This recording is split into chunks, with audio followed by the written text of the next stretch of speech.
Hello and welcome, ladies and gentlemen.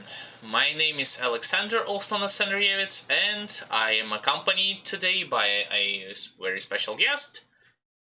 It's me here, Terlord, and today we are speaking about none other than Nioh 2. Yes, we will be discussing various elements of this game, like I have promised on the yesterday stream. One of which is the story. In my opinion, and from many other people's opinion, this is one of the weakest elements in Nioh 2, unfortunately, and in today's discussion you will learn and you will see also by yourselves why it's not so relevant to pay attention to what's going on in those cutscenes, and why I think that many other characters, quote-unquote in the big quotation marks, are not deserving their time on the screen in-game itself. So in the background we are going to have just straight up cutscenes. Pretty much all of the major cutscenes from this game. So those cutscenes are going to be accompanying our talk because they're related to the story, but at the same time they're kind of doing a poor job explaining the story, and we are going to be like not only telling you why this is happening, but also you're going to see it like yourself, why those cutscenes aren't doing great job when the game wants to tell you the story.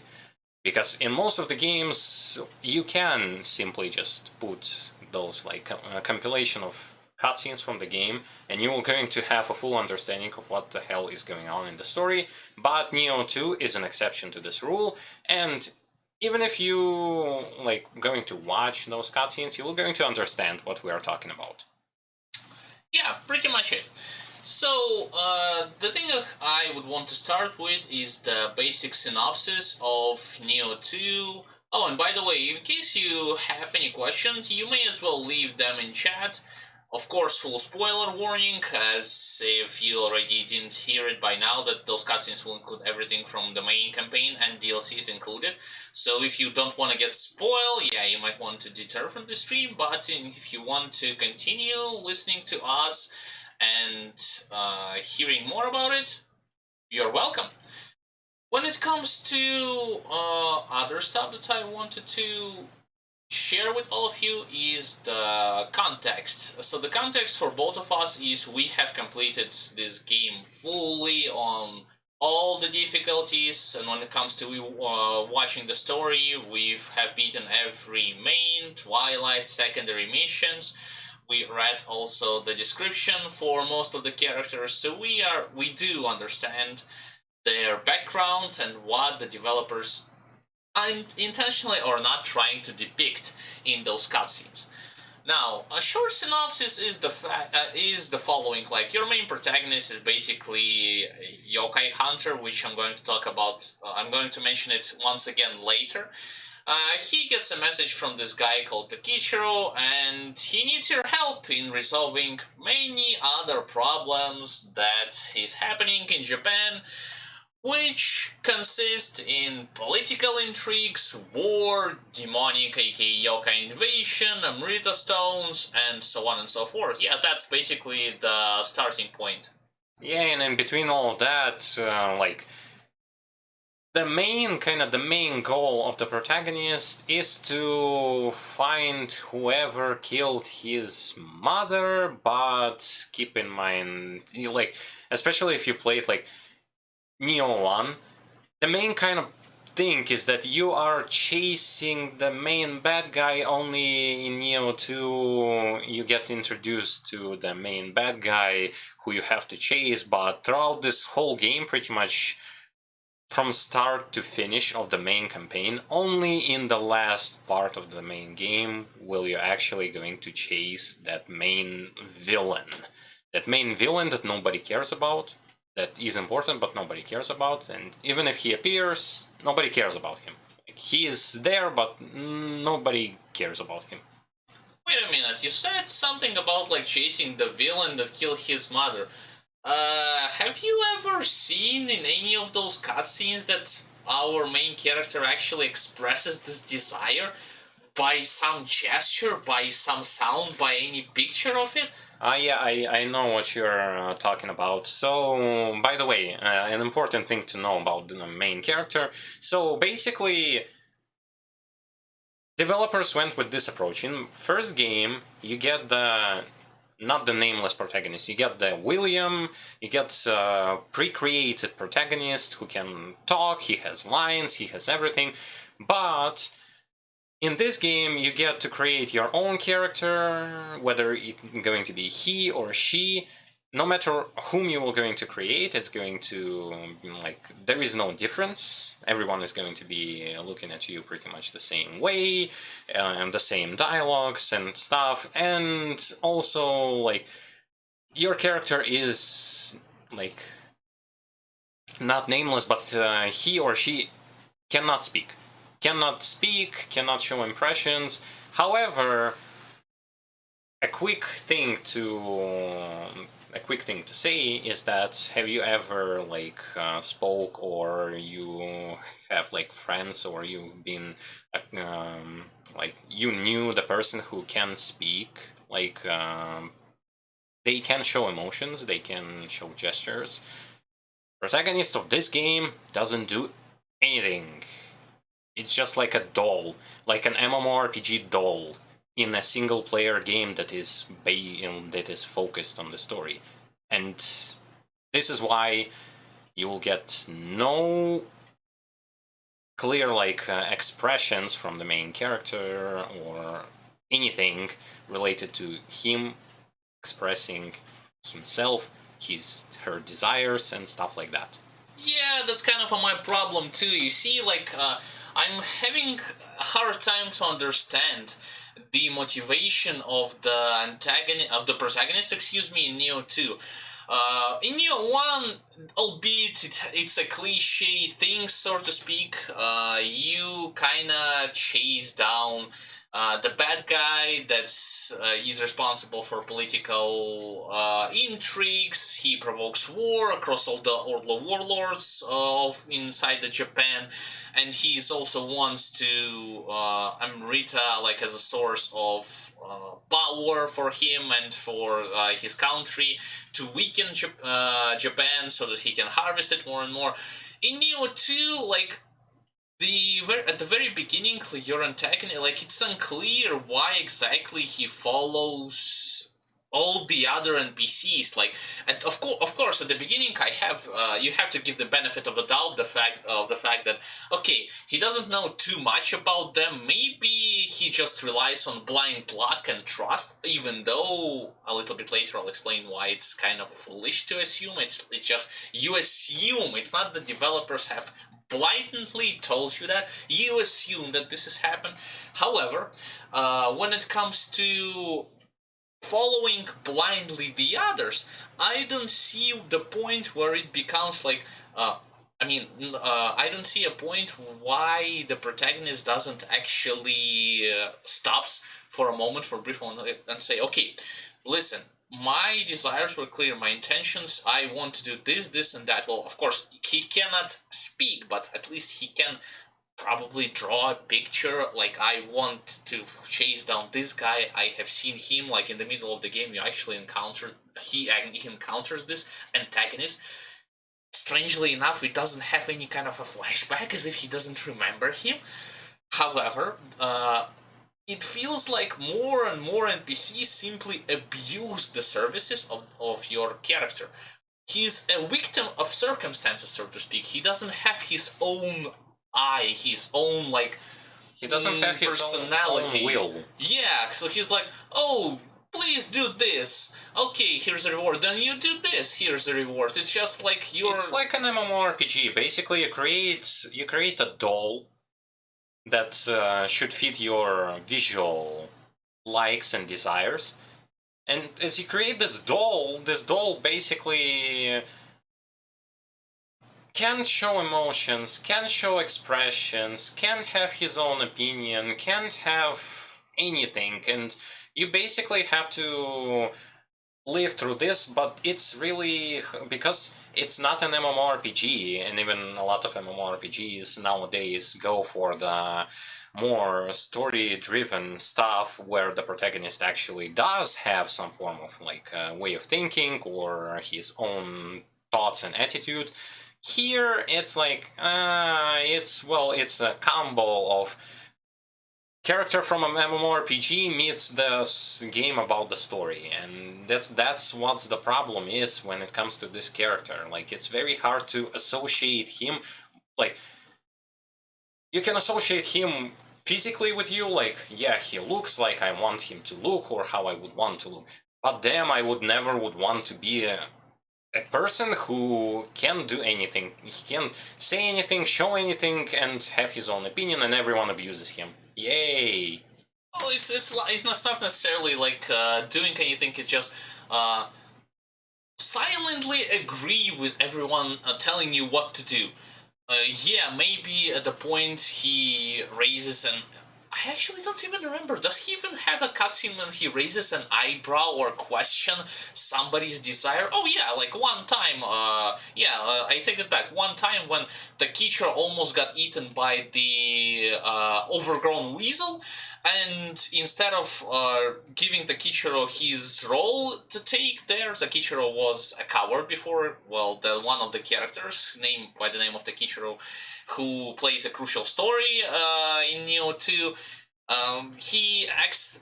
He's supposed to be like this evil madman or genius. Again, straight correlation with the real history of Japan. But again, like this correlation with the real history of Japan, we're gonna talk about it a little bit later. I also have something to say about it. Anyway, in the game, you're supposed to think of him as, of course, he's a madman, but he has like his own trick up his sleeves, even though multiple times he almost gets killed, if not for the circumstances and characters that saved his life a lot of the times. And yeah, during one of those instances, Overgrown Weasel almost kills him, and then main character, okay, like he says, it's time for you, like, to handle the matters. And then main character looks at him like, what? You want me to do this again? I already did this for like third, fourth, fifth time. Well, okay, I'm gonna do this again because I'm a victim of circumstances. I have no other choice, and if I let this weasel kill you, I won't have any answers, quote unquote, or question mark. What kind of answers? Who knows? I mean, yeah, that's the problem with the main protagonist that I have. There are only, if you going to thoroughly analyze how many expressions does the main character actually have in this game, he has like 5 or 6 facial expressions. Yeah, and it's not even that the point. I mean, yeah, the cutscenes clearly plays while we are speaking. It's just another problem is, okay, maybe he doesn't know how to draw, maybe he doesn't know how to write, which is kind of stupid if you ask me. But how the hell do you... Wait. But then, like, even if we count those facts out, like, how did he live for such a while till he actually meets with the Kichiro and the others? He was living alone, but he still like went like, I don't know, shopping, talked to someone who actually needs his services. How does he express himself? I don't know. In this entire game, he just isn't capable of doing it. Yeah, you've mentioned services. That's actually a good point, and we're getting slowly but surely to the first point. The game like contradicts himself. You see at the very beginning when the Kichiro, yeah, that guy with the ponytail, no, not this guy, not Nobunaga, the other guy who bows for him alongside with the main character. The guy with the monkey. Yeah, the guy with the monkey spirit.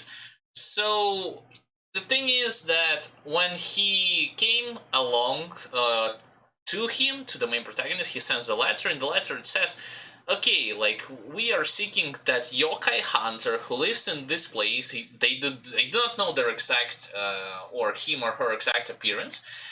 However, it's established that he's a yokai hunter. He has his place where he lives. He has his job. I mean, not every person receives the title of yokai hunter. Mercenary, assassin, whatever the case it might be, so some folks know about him, right? So he can, and he already had some duty that he would want to fulfill, either for money, for fame, or for glory. The game doesn't explain it. But funny thing is, you never hear anything about it throughout the entirety of the game, except for this very first short description before the first main mission. That it's a letter sent to Yokai Hunter who lives in this territory. That's pretty much it. And speaking about yokai hunters, this yokai hunter shenanigan, or basically a plot point of their... In Japan, in Nioh 2, there were yokai hunters, only you practically will almost never going to see any yokai hunter whatsoever. This... Except for one. Yeah, this is like... This is like Witchers from Witcher, only done very poorly. Like, imagine in Witcher, yeah, they're Witchers, but basically never going to see anyone, or only one of them, and they will be like some kind of yes-men who are just going to be wandering around, and Yeah. no one going to be no one knows them, how they look like, no one gives a damn about the fact that, oh yeah, it's a yokai hunter. Nah, it's a random asshole. Like, it's like people here don't even give a damn about the fact that, oh yes, he's yokai hunter, and what? Yeah, you would think in the history in the Japan that depicted in Nioh 2, you would think that yokai hunters as well as mages, which I'm going to mention later, who knows about various yokais too, they would be like in a with the price of a gold. Like all the warlords, all the all the people who have power, and all the rich people will have so many connections with them and so many knowledge about them. Why? Because Japan that depicted in Nioh 2, and yes, Nioh 2 is both like prequel and a sequel to Nioh 1. That's like a pre-sequel, no pun intended, like in Borderlands. The situation is so bad to the point where everything, if you have played Nioh 1, you have seen the terrible atrocities that yokais and evil guys who were using yokais were portraying together. It's nothing compared to Nioh 2. Nioh 2 is like 10 times worse. It's like, I am familiar with Warhammer universe. Imagine Cadia, you know, like the Cadia world that got destroyed, that literally almost non-stop getting bombarded by the demonic invasions. Well, you can imagine that Japan in the Nioh universe is like a little Cadia from Warhammer 40k, or whatever it was, like a little Cadia.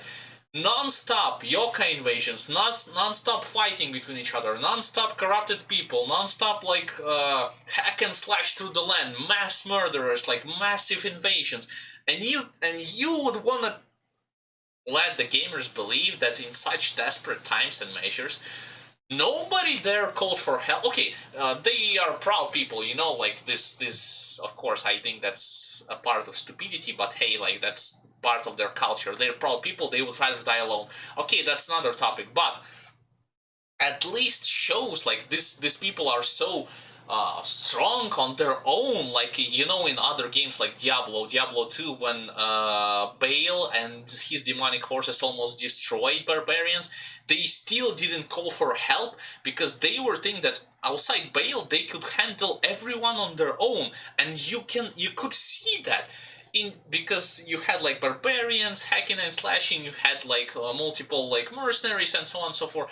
Here in Nioh 2, oh yeah, we a long time ago there was a yokai hunter order of like that consisted of multiple hunters. Now there's only one who's called like Umio. Oh yeah, we're gonna talk about her as well. And main character, but we will not even mention that he has yokai hunter capabilities. No. That's preposterous. Mages, yeah, who cares about mages and their spells? Even though in Nioh 1 it was clearly depicted that mages are needed, and even in Nioh 2. In Nioh 2, in the main story and in the DLC, if it were not for the mages and for some stupidity that main character did, people were getting even more screwed over. But hey, nobody cares about mage. Yeah, you just let it pass, as if like every person can handle everything here on their own. Fun part is we are going to be doing a lot of parallels with Nioh 1, but because it's a pre-sequel to that game, but yeah, I've played Nioh 1 quite a long while ago, but yokai hunters never actually made an appearance in Nioh 1. They weren't even needed. And basically what yokai hunter is a person who fights against yokais, whether like he can transform into a demon. Well, why William is not a yokai hunter if he like yokai hunter is the one who is half demon, half yokai, or yokai hunter is just the person who can kill demons? But I mean, people with living weapons can defeat demons also. Like, it happened in Nioh 2, it happened in Nioh 1. Why did they even brought this whole plot thing with yokai hunters? And why, despite demons are being pretty much, you live with demons at your next door, no one has any sort of idea except mages on how to actually fight against demons? And in those cutscenes where people will going to be fighting against demons, what do? Just like in Nioh 1, just shoot at them once, it doesn't work, charge, yeah! Like, and that's it, like... Nah, not only that, you are correct, but you forgot about the other stuff. I agree with you that when it comes to the fact that the yokai hunters were not present in Nioh 1, however, the other stupid thing, in my opinion, both in Nioh 1 and to an extent in Nioh 2, more so in Nioh 2 than in Nioh 1, is that regular folks, regular soldiers, who often get attacked by other clans, who uses Yok and Rita stones, and in return it results in the appearance of yokais, they know almost nothing about it. It's like they are seeing it for the first time, despite the fact that how many times you, maybe not you directly, but your neighbors, your other clans, your, I don't know, like your lords who are fighting against yokais, maybe you tell them what's the effective tactic. Of course, you will not be as good as yokai hunter, and yes, my brother said this correctly, that yokai hunter is, but it's not necessarily a half hybrid between yokai and the human, you know, like Demon Hunter and Dante in Devil May Cry. No, you basically have this certain training and knowledge that you can apply if you are fighting and killing yokais, and that's pretty much it. Yeah, if I'm very good at killing gakis, I'm technically a yokai hunter as well. Yeah, and sure. It is not like the game didn't tell that there is actually like ranks of yokai hunter. So basically, if I kill Kappa or Gaki, I'm a freaking demon hunter. Yeah, sure. I mean, not only that, but the problem that I have is the fact that each time when the battle is depicted, most of the folks act like those yokais are coming from the space and from another universe. They never seen something like this. They never have any information about this. It's like super secret stuff. Nobody knows how to deal with it. We shoot it once, even though we have like sold, literally like sold blast weapons, mages, buffs, and so on and so on. Cannon. Oh yeah, cannon and rifles. We also gotta mention about it too. No. Those are unstoppable force that can, like, each time here, ironically enough, if the cutscene displays a force and it doesn't have a main character in it, like one clan attacks the other and one clan uses yokai, but that other clan doesn't have main protagonist in it, chances are, in 99.9% of the time, the opposing clan without yokais is gonna lose, because on whose shoulders is resting the saving of the Japan? Apparently, it's on the shoulders of only one protagonist. This is especially going to be crucial, this part. We're not just mentioning that cliche thing about the main character saves them all kind of thing. So, spoiler, but in DLCs you'll be going back into the timeline. But, what's funny part is that those timelines should have, like, even without the protagonist, the events of those timelines should have been won by, like, without the intrusion on the main character. Should have been beaten. But, nope. Yeah, Nope. this is kind of a time paradox, but you also forgot, like, this was actually the cutscene where you have seen this main antagonist. Oh, and yeah, by the way, you can clearly see in those cutscenes that they have few and far lines of dialogue in between, and that's fine. But another problem is they are so short, but so many of them, like, cut into little pieces to the point where it's actually hard to comprehend the full picture of it. You know, it shows, like, this little stuff happened here, this happened there, this happened there. And it's not, we're not talking about the process of us not being able to memorize what's going on. Nah, it's actually pretty easy to memorize what's going on. It's the fact that what is your reason to show those particular cutscenes? I mean, in my opinion, if you want to show the cutscene that is not based on the game engine entirely, if you want to like have the pre-rendered stuff, there has to be a special reason for it. Either you need to show something that is not achievable on the game engine, you know, like a big battle, insane swordplay with or without magic, some kind of intrigue, some exposition between tens or like multiple characters and so on and so forth. But this stuff, the stuff that you have seen in the cutscene could be shown in the few lines of dialogues at best. And at worst, you could simply ignore it all, and you won't lose anything like super important, because before the mission you have the description, and after mission you don't even have to watch the goddamn cutscenes to understand what's going on. Yeah, so here's the problem with cutscenes in this game. So the cutscenes in this game, you mentioned that they are short. But the problem is in a different thing. So, how I see what the problem was. So, maybe they had, like, those longer cutscenes. Yeah, but then, because they were having some sort of issues, I don't know, maybe they were rushing. Oh, we cannot have so many cutscenes, it will be too long to watch. Cut the cutscene, like, here you have 3-minute cutscene.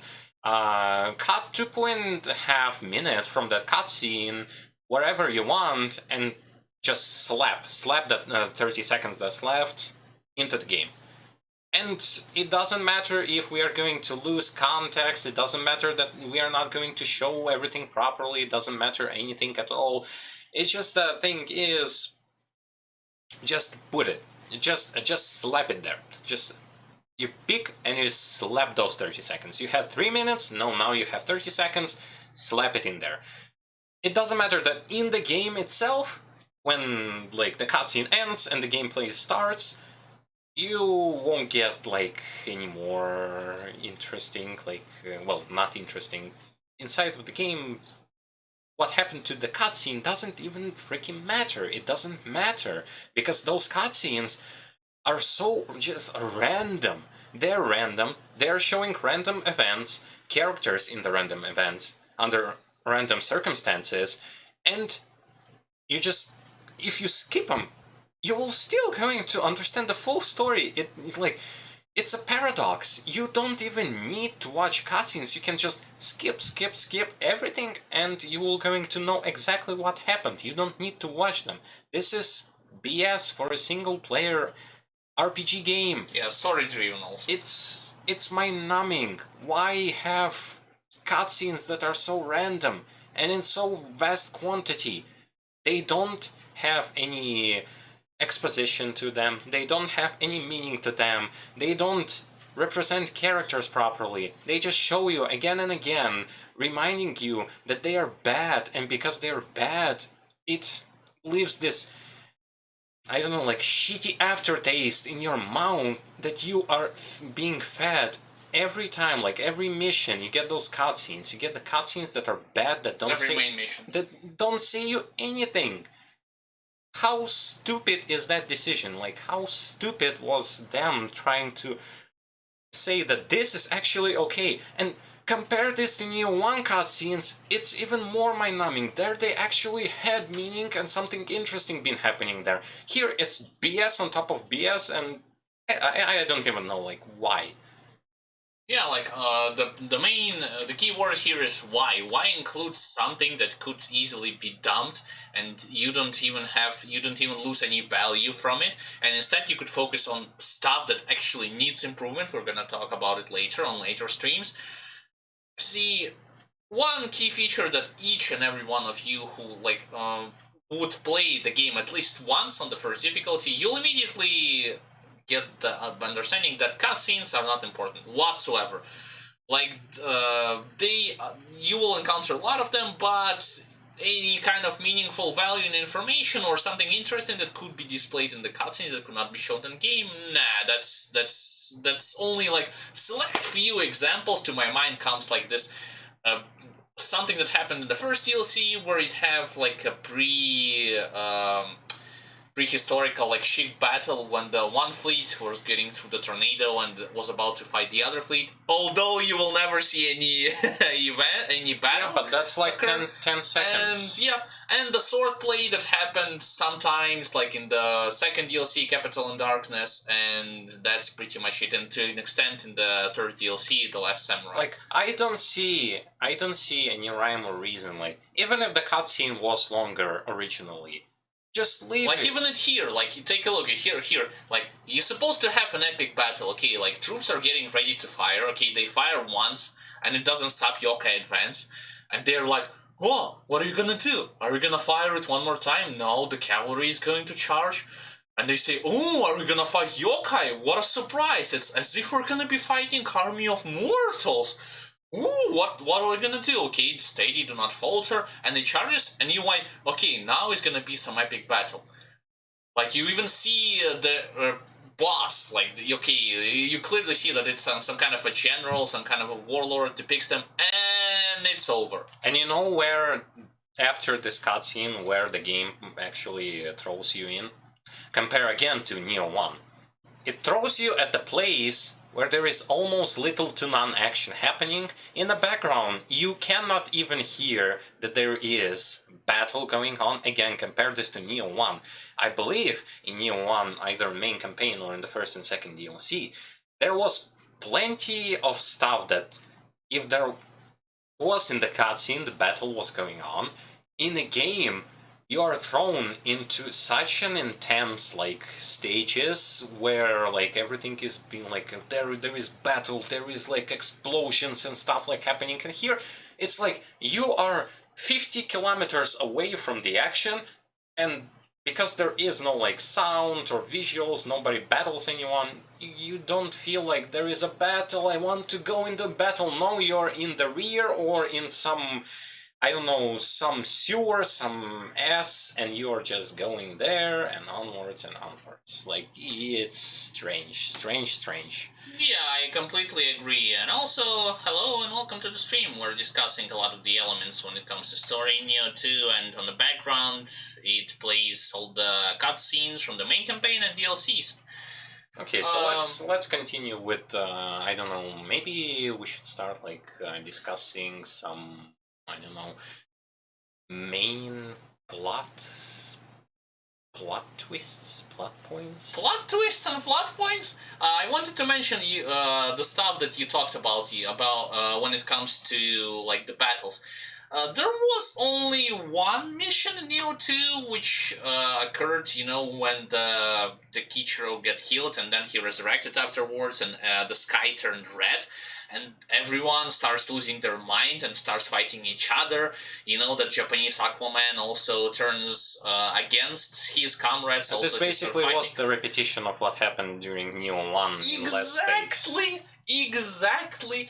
It's not complete carbon copy, but it's mostly like a repetition, you know, like those kinds of, and I personally wouldn't mind repeating something that was done already if it were done in a better and more grandeur way, you know, more scale. But the reality is that in Nioh 2 you basically see most of the stuff that was already been in Nioh 1, only done from a different angle and corner. I and mean, some even the main like plot point about there is a mage, he's evil, we gotta find him, is basically the same stuff that he kills someone important, we gotta find him and defeat him. In first one, he doesn't kill someone important, he steals someone important, we gotta find him. We gotta find him and fight him.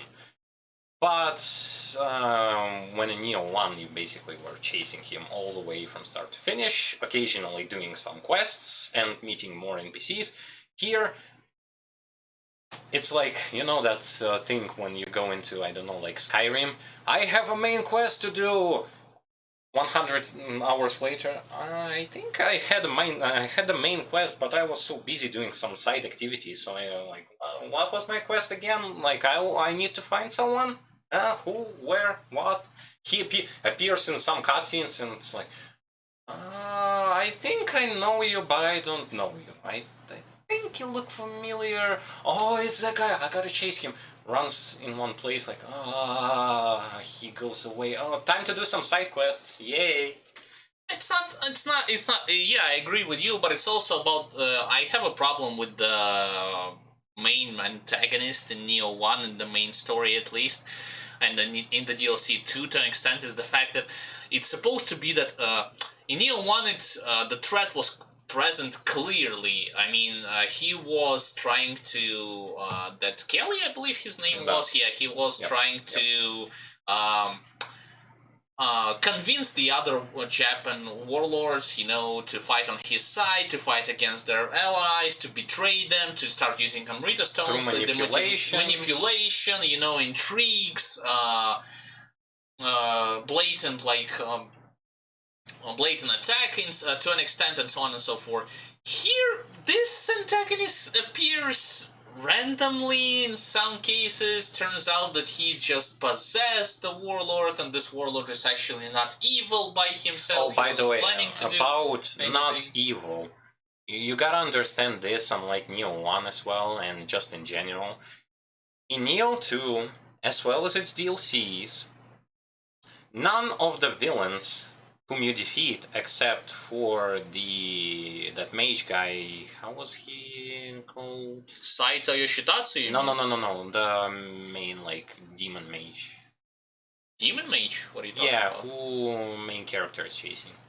Oh, Kashin Koji. Yeah, except for Kashin Koji, no one is evil. Can you imagine this? Like, you defeat so many guys, including Katakimaru, none of them are actually evil, except for Kashin Koji.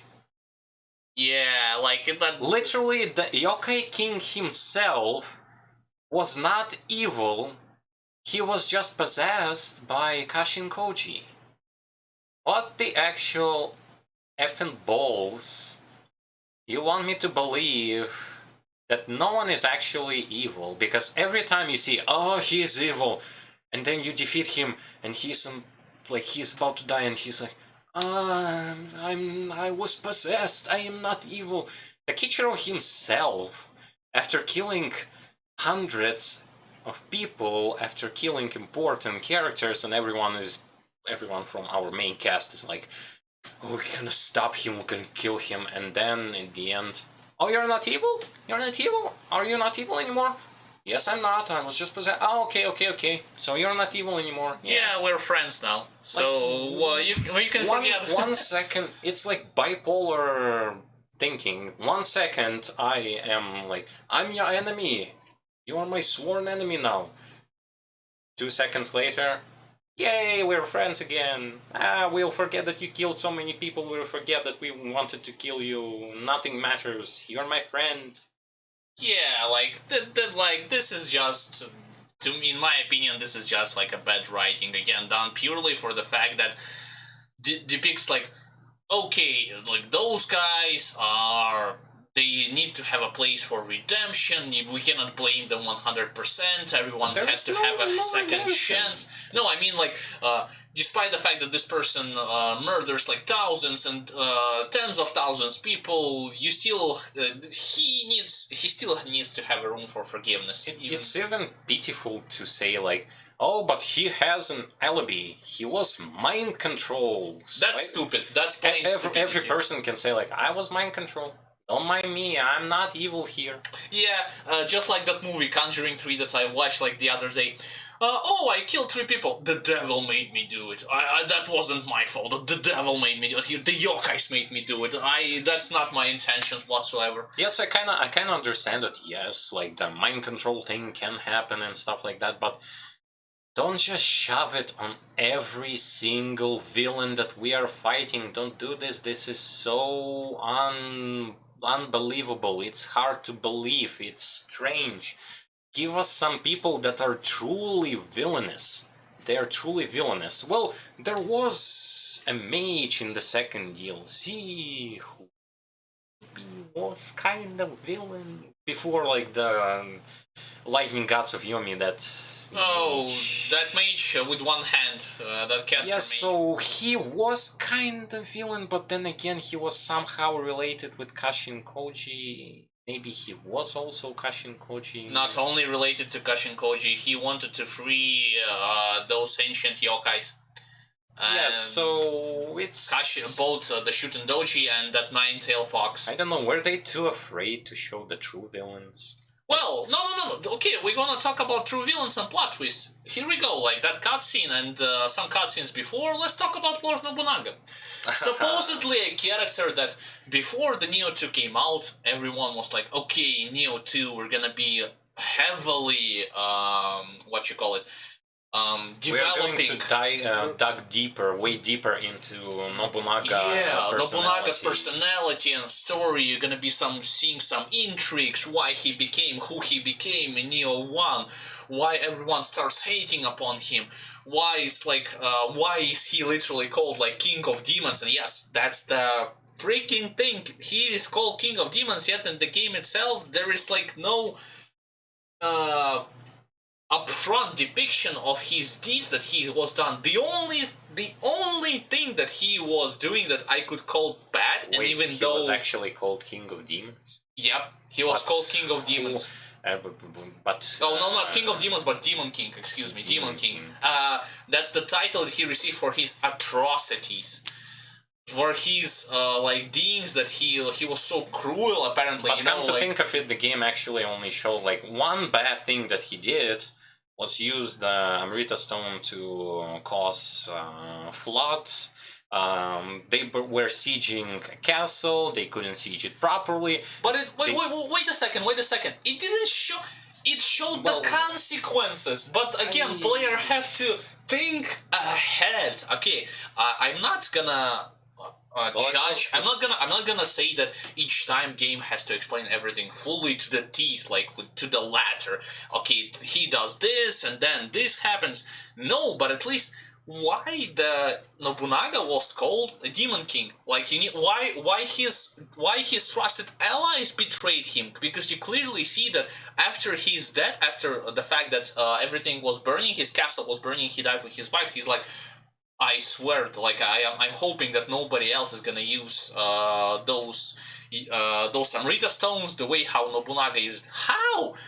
He was in the battle and they were fighting an opposing clan. Maybe if he showed in the cutscene that one of his general approached and said, okay, listen, sir. Well, I'm calling it sir, but like, listen, we are actually gonna use like a tidal wave against those who are innocent because they're like a village full of innocent people.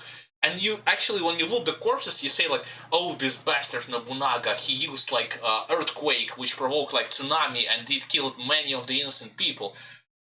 But this is something that we have to believe for a word. It's not really shown. It's not really shown in the game engine or in the cutscene. We as a players have to believe in it.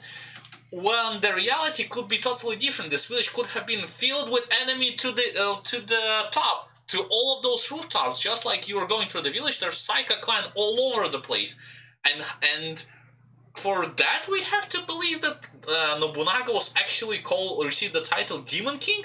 This was his atrocities. So basically, what here happened again is that because of the fact that cutscenes were basically cut off, like many parts of the cutscenes that should have represented the entire picture were cut off, and because of that, we never get a full picture.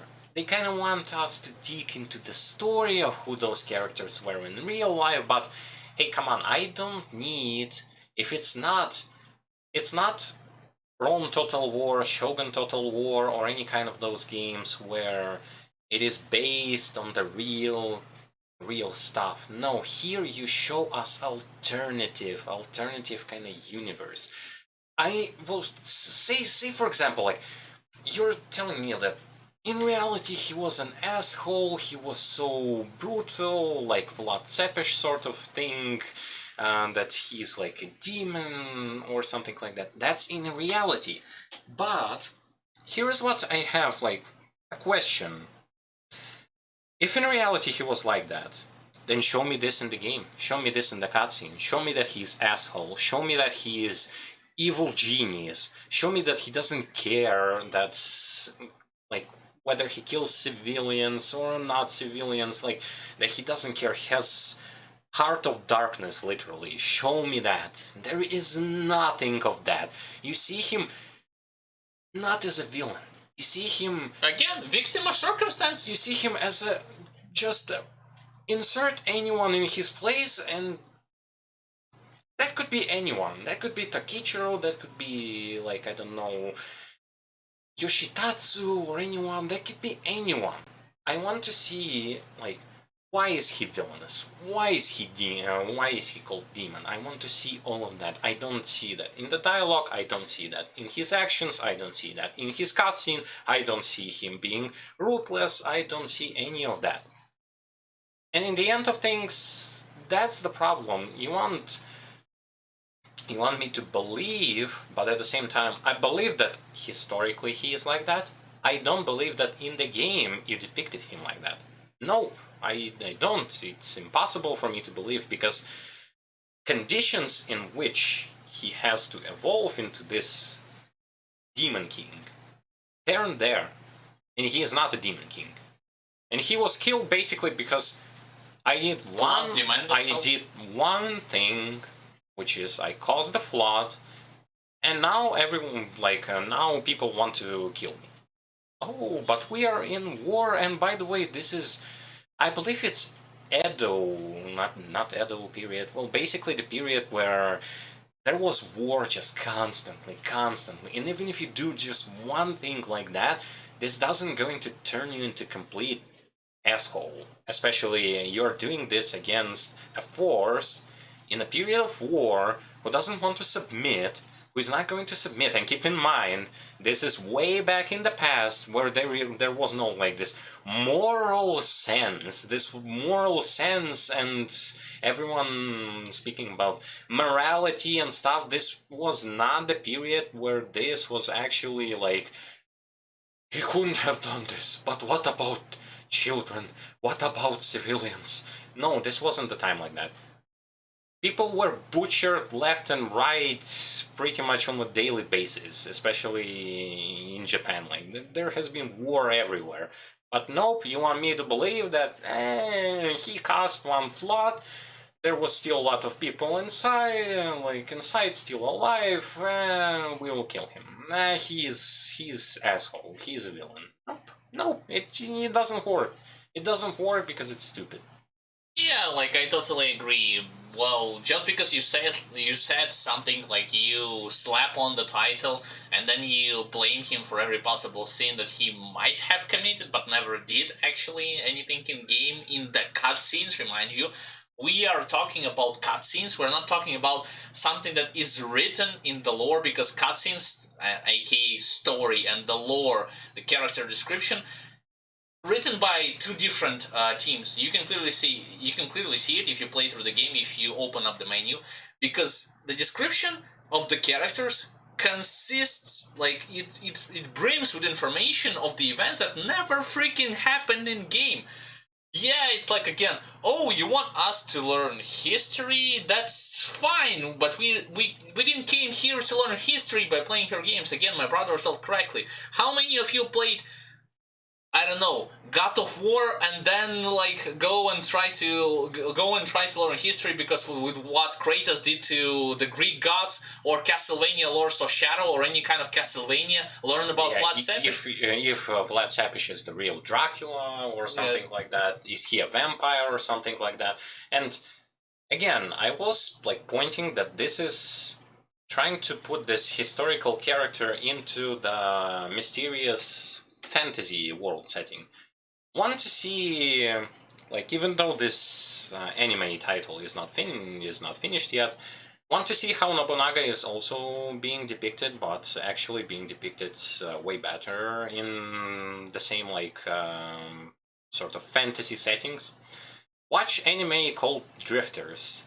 One of the characters with who wanders around with the main protagonist is Nobunaga himself. And look at him, how he is depicted there, and you are going to see indeed the correlations between him historical and him in that other world. Yeah. That's what I'm saying. Like, you can have those historical figures, just tell us and show us it properly. That's all I'm asking. Totally agree. I totally agree with you. Like, Nioh doesn't do a very good job at doing them justice in a matter of speaking. Anyway, let's switch on to the other stuff that we want to discuss, and that is how another thing that was promised in Nioh 2 that supposedly somebody strangely noticed in those generals and warlords is the fact that how they are depicted. A better description of those warlords, a better. Basically, there is a thing that they've said that in Nioh 1, warlords have not been depicted properly. In Nioh 2, they were going to be depicted way deeper. You were going to see like them. Their persona is going to be shown to you from various angles, so to speak. But it was only fulfilled. This promise was only fulfilled by 10 to 15%, with some select few warlords. Only those whom you fight multiple times, and they will appear in Nioh 2, in Nioh 1. I mean, multiple times. No, not everyone, but nonetheless, like multiple times throughout the campaign. And when you fight them, before the fight, right after the fight, and in the mission, before the mission description, right after the mission description, they will have few words that they want to share with you, and that's pretty much it. Yeah, sure. Objectively, Nioh 1 didn't have it. I'm talking about also the instances where you teleport in the interim and you talk with them, with those with whom you want to fight, and so on and so forth. But is it really a promise that has been fulfilled completely, in my opinion? No, because we know like the surface of their intentions, only the surface of it. They are not super relevant. Even Hanzo, yes, you do fight Hanzo in some missions, mostly in those missions. Who also one interesting thing, Hanzo mentioning his son Hanzo, but I still don't know who is the son of Hanzo, and when did we actually met with the son of Hanzo? This entire game, like. But the thing is, the thing that I wanted to point out here is the fact that do not expect like a full-fledged character development from most cast in Nioh 2. I should have actually started with this, including main, secondary, tertiary characters that you are going to encounter along the way. Even if they are included in cutscenes multiple times, chances are they repeat themselves. They repeat the same information that you know or already knew about them because you read like some description before the mission started. I'm not talking about their character bios. But it depicts in the cutscenes. That's pretty much it. It's like, oh, you remember this spearman? He practiced with spear all of his life. Then he wanted to fight a worthy opponent. He wanted to fight. His old dream was to fight that other general. The general died. You helped him fight this undead general. He's very proud of it. But then he also finds another challenge in fighting you, and that's his whole motivation to find stronger and stronger opponent. Then he wants to hone his skills to not get rusty, so to speak. That's the Tayeda, I believe. Yeah, we're gonna be looking through their names later on, like this one-eyed spearman. It's really important to... Yeah, there he is, by the way, actually. Speak of the devil. No, I believe it's Mataza. Mataza, I believe. I don't remember, like, is he Mataza or someone else? Mataza of the spear. No, he's actually Tayeda. Or Tayeda. Well, basically, it wasn't the thing that I wanted to say. The thing that I wanted to say is that we are not...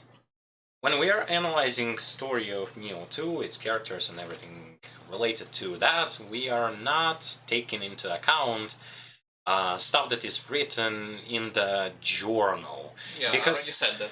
Let's be completely honest. The stuff that is written in journal and the stuff that you see in cutscenes and in game dialogues and in the game itself, it's like you have two groups of people. You are going to be like, one group is going to write the stuff for the journal, and the other one is going to be working on the cutscenes and the story that is going to be shown there. But there is this problem that if you put one thing to another, like when you put those pieces together, they don't add, because what is written in journal, half of it never occurs in the main game and is mostly like in journal stuff. Things are mostly related to the historical figures and historical events, stuff that happens in the game, only 10% historical and 90% some other mumbo jumbo that they have inserted there. And this is why I want you to understand, like, journal is one thing. We are not going to go dive into that territory. We look at something that most of the people are going to be seeing with their eyes, because let's be honest. Say, for example, in Bloodborne, people absolutely fucking hated the fact that, oh, I have to read and I have to find items to read the story, and here people will not going to read this journal stuff, like what is written there. They will going to look at what is being in the cutscene, because people like to see like the cutscenes. Because it's easier to comprehend from the audio-visual perspective something that has been shown to you, rather than you're reading something on your own. It's easier and quicker. That's number one, because you still want to focus on gameplay. And number two, it's ironic, like, how many people are excited to read additional info from what they have seen on the cutscenes. Like, oh boy, those characters are so blank and so, like, over the top, or just a template of themselves, and they appears only 1 to 2 cutscenes. I can't wait to find more about them. Let's actually read their bios. Yeah, right. More like, oh wait, like this story that you show me in the cutscenes, it's like so garbage, full of holes. What's the reason for me to even try to get a logical sense from it by reading additional bios? By the way, we have here a cutscene which supposedly presents us to a very important character. Actually, 2 characters, but one of them misses from the action. Missed MIA. Basically, the team housemaster. He's so important that he's being shown in one cutscene where only thing he does is prepares tea, gets puked in the face, and says his name.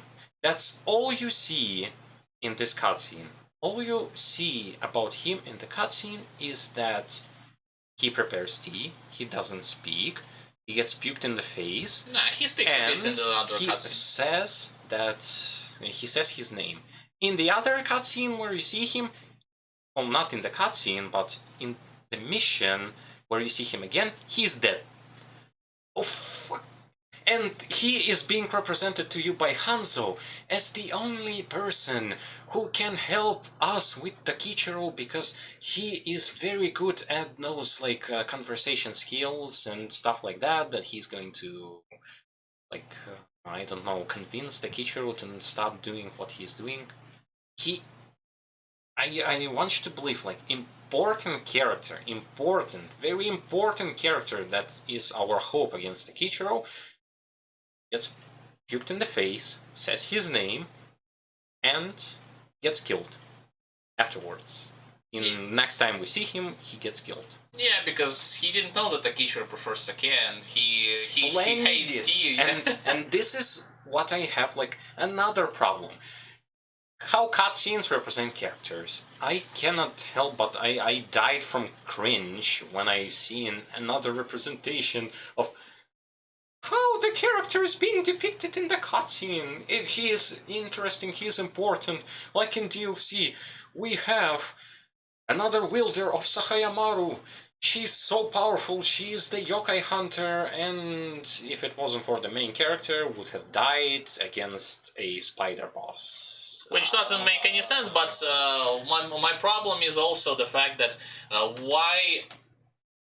If a character is going to die literally in the next mission, in the next cutscene, why do you even bother to highlight his importance as if we're watching Game of Thrones? Why do you want to highlight his importance? Why do you want to waste your time by watching at him during the cutscene if he's not there for comedic relief, if he's not there for a cannon fodder type of character, they come and go like a Suicide Squad, something like that. Why the hell do you even bother including them? You know what the Tea Master is supposed to mean? You mentioned Game of Thrones. That bald guy, you remember him? The bald guy who was all about speaking with other characters. He was also with that short. He's wandering another short character. Old guy? No, I don't remember against of whom you are talking about. He was always going like this, and he was wearing a robe also. Oh, yeah, the one who had his set of spies. Yeah. I understand. So basically, he is very good at what he's doing. But how it is represented there and how it is represented here, my problem is representation. I cannot believe in characters if they're represented to me in such an ugly manner. I can. It's not only about representation. You have to understand that we talked about the Steam Master. That cutscene happens if you were to play main missions alone, and even if you were to play secondary missions, that cutscene that shows him for the very first time, and then the next one where he dies happens in a span 3 missions. No, even less. There's 15 to 20 minutes of gameplay. Why that? For the love of God, why do you want us to waste time on them? Seriously. We also have seen previously that there was this general that served Nobunaga, and then the main character fought him, and then instead of fought him off screen, by the way, he chased him down. He apparently fought him off screen, and then instead of killing him, he cut off his ponytail so that he became now a Ronin. What's so important about this general? Because, maybe and even when back in the day when he served Nobunaga, he was the most, maybe he was the only one Nobunaga trusted. No, not really. They wanted to show players that even betrayal such as this can be forgiven. You should never unforgive someone. Wow. What? But again. Okay, he can't be forgiven. He doesn't have any role. Well, in the later story, he doesn't have any role. but he plays a role of showing us that mercy, peace, mercy. Even though Nioh 1 actually showed us freaking where does this all lead? And this all basically leads to never-ending war. that was just happening throughout the main campaign and DLCs, but hey, come on. We gotta show mercy. Don't have villains here. Everyone is mind-fucked, mind-controlled. Well, it's not only about like this mind control again. Like the general wasn't mind controlled. The other guys wasn't. But again, like the problem, my main gripe when it comes to the story is that it shows. Though I cannot even call. To get the better understanding of it, you have to comprehend what I am considering a good story, or at least a decent one.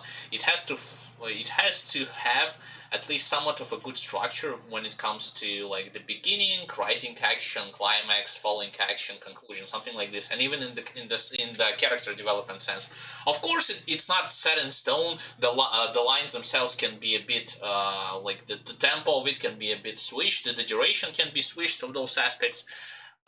Same thing goes for the character development. Yakuza 0, actually, when I watched the story of that game, it doesn't obey to a linear structure story, but in the end, everything makes sense. Everything is connected so freaking well, to the point where even if there was some kind of a plot hole or something that I could nitpick from it, I wouldn't do so myself, because I was so intrigued in the story of Yakuza 0 that I wouldn't dare even to go and like do a bunch of nitpicking you kinda couldn't even know who was the real villain. It's not... Another thing that I will going to blame this game for is... What's with all this, like, I don't know, like, foreshadowing? What's with this, like, oh, we need some villain for the next, I don't know, mission. Here's a cutscene showing him, showing that villain 2 missions prior to that mission, so that, so that you will not guess who is going to be your villain. Here's a cutscene that clearly shows this guy is a villain, this guy helps him, this guy is a villain, this guy helps him, or this guy is a villain. And, like, why? Yeah, like, there is no suspense. There is no suspense because I know... Since the first cutscene, I know who is the main asshole, and then every asshole that is going to appear, I will going to know that because the game will going to show me that preemptively.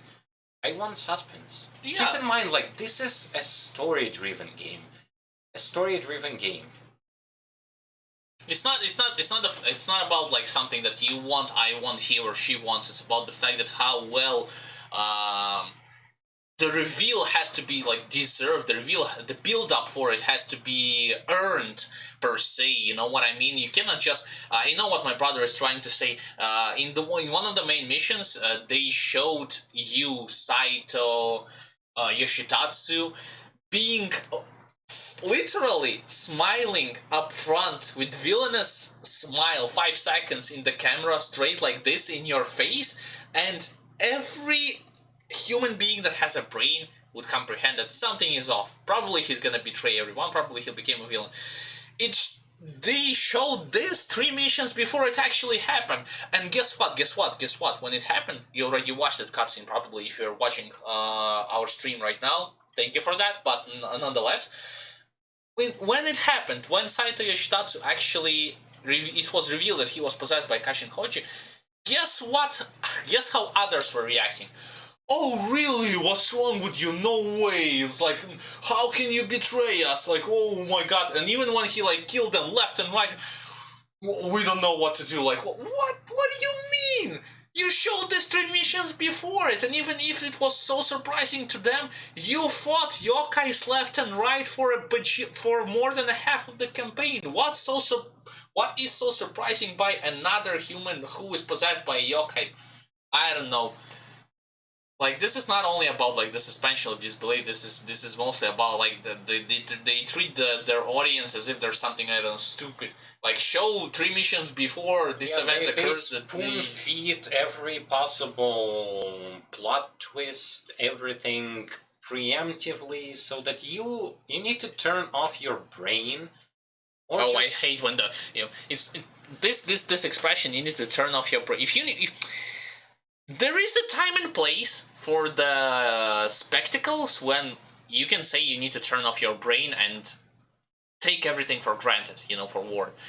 But for this to happen, your visual, your action has to be like, it's not close to the top of the level, like Avatar, James Cameron one, or like the earlier Transformers when it came out. Then yeah, you can say, okay, turn your brain off, just enjoy the spectacle. Yeah, because there is something that you could actually enjoy. What does Nioh shows in the cutscene that you can say, you can look at me in the eye and say, okay, just turn your brain off and enjoy the stuff that's going on. Yes, enjoy pressing that skip cutscene button. You're still going to understand the entire plotline even if you don't watch it. Like, this, it's like, I don't know, like, pick Metal Gear, for example. Skip cutscene and tell me that all of the cutscenes and tell me that you're actually going to understand like all the characters and all of the story. Like, the older Metal Gears. Yeah, even without like watching the cutscenes. Because here, cutscenes don't express to you characters. Cutscenes don't bring you. I mean, they do express, but again, so level. Briefly and on the surface level, like literally 10%. But again, and I don't need every time I defeat a villain. I don't need a reminder that, whoa, is it going to be again with this? Oh, I am so ashamed. I betrayed. It was not what I wanted. I was brainwashed. Oh, don't. Like, I repent for my sins. I never was a bad guy. But I did such a bad things, but it doesn't matter. I don't need every time this happens, like I defeat a villain or I'm going to fight a villain, I don't want to, like, I want to fight the true villain. But even the truest villains, such as Takichiro, such as Atakimaru... Villain, quote-unquote. are not even villains. This is just, like... First DLC didn't even have the villain, which is even more stupid. You fought a guy who was enraged. You fought a good guy who was enraged, and after you defeat him, that's the end of the DLC. So again, he was like, oh, I'm turning into evil, oh, you defeat me, that's GG, like, I'm not villain liking. No, the thing I wanted to also, I guess, that's when it comes to, like, some plot twists and some gripes that we have. We can also switch to another stuff, and that is certain characters from the main campaign, which I heavily detested and despised the way how they were represented. I'm gonna start with my personal quote-unquote favorite, freaking Mumio, the yokai hunter chick. Oh boy, where do I even want to start with? Well... You don't have place to go, come with. Well, that's the end of the main story, but anyway, the beginning, like, she's like this woman who can stand out for herself. She's very skillful, she can do a lot of cool moves. She's been even hired for demon hunting, despite not being demon hunter. Yokai hunter, but yokai demons, whatever. Yeah, like whatever. Like, how many times she actually helped you in those cutscenes?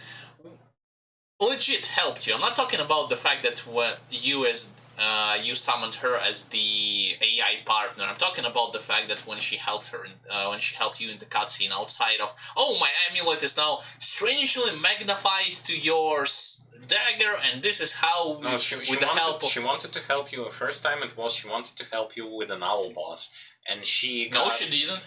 She got trapped. Well, I mean, the first time, like, you go to a main character and Mumio enters the boss room, and then the owl traps the Mumio, and that's all what she's helping you with. A second time is when you are on the bridge, and Japanese Aquaman appears and just shoulder smashes her, and she falls off a bridge, and then she can't help you because she wounded her leg, and... Yeah, and the third time she won in this goal, before this stage, I believe it's called like Golden Castle, she said, okay, you go ahead, I'm gonna take care of any yokais. But there wasn't any yokais. Yep, she just stands there, and that's pretty much it. even later down the line, everything that she does, she fetches William. That's basically what happens to her when she can't really help you with anything. The same stuff happens with basically all of the characters that are shown trying to help you. Even William, a freaking protagonist of Nioh 1, when he goes to help you, he's just another generic insert name, do not insert name, I will still do nothing sort of character. Like, he is there, but remove him, nothing changes. You're still alone. They even effed up the possible, like, this whole possible thing. Like, you can make it battle against Otakimaru in the main campaign. Like, in the end, would have been 15 times better from the plot twist perspective if you, together with William and Mumio, you're three, and then Takichiro joins, and you are fighting like against first like 1 or 2 phases of Otakimaru, and then say for example only you like 1v1 against Otakimaru in his like last phase in that other world. But nope, it feels like the cutscenes will going to speak for themselves. Like, the characters don't do anything. They just appear, say something. No, like, they don't. They don't do anything meaningful. Yeah, I'ma help you. How exactly? Like, don't mind this. I found this like, and I will not going to take this as an excuse. But some people really think that this is an excuse. I just don't think about it. Like, well, it happens. Like, don't think about it. Well, it's nothing. Like, why do you point this out? Well, because it matters from the perspective of how you depict characters. I look at pretty much 99% of the cast in Nioh 2. I look at it as some random Joe Schmo, one episode characters from a very bad shonen anime series. Like, those are Joe Schmoes who, like, they're so bland and useless that there is no even point in memorizing them. They're useless.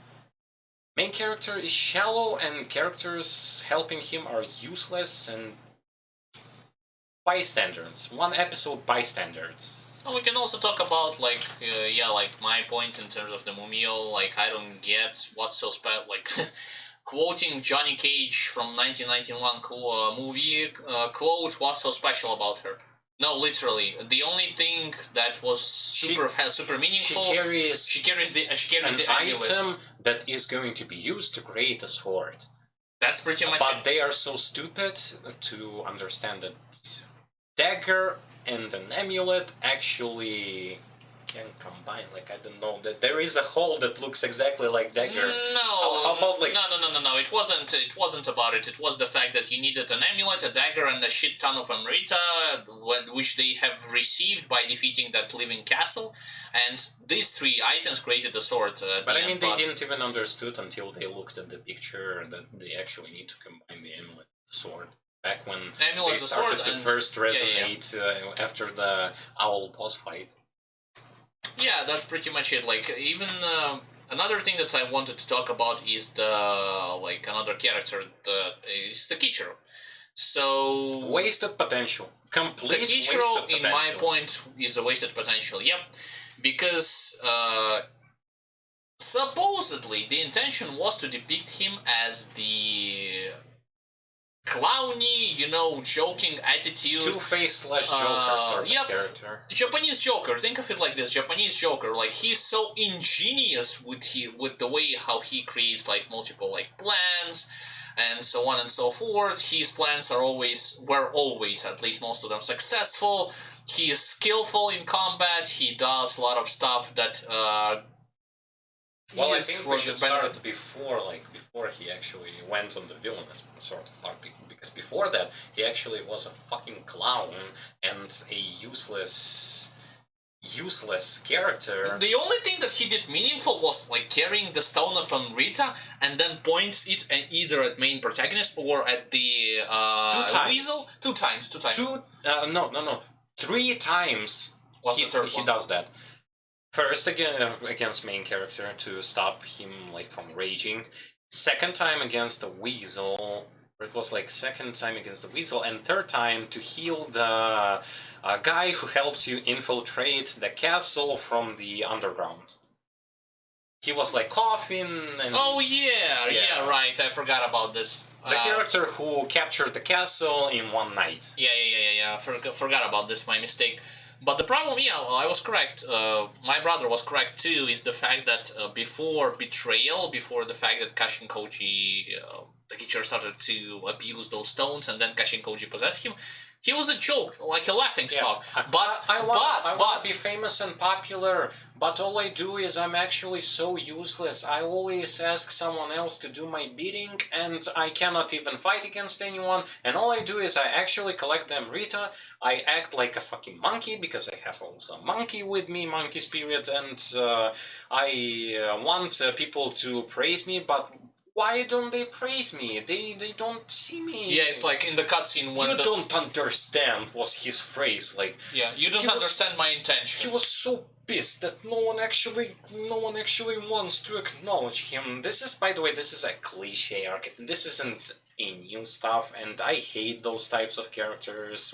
Like, not like everyone else. but you're doing nothing. Why do you expect me to actually like give a damn if you always are whiny baby and a clown? It's not only about the fact that how clowny or foolish he looks, is the fact that why everyone else supposed to care about him, especially why does Nobunaga offers to him castle, lands, troops, stones. I know why, because the main character can't actually say anything, so someone has it's to like think of the instances how many times he was almost got killed, if not for the other circumstances. Like, if it not for the main character, he would have died. Like, Weasel would have obliterated him.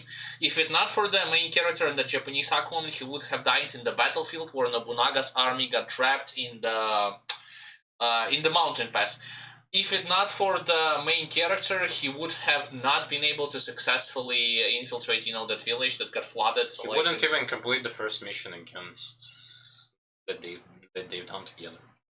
That's the entire point of it. Yeah, like pretty much it.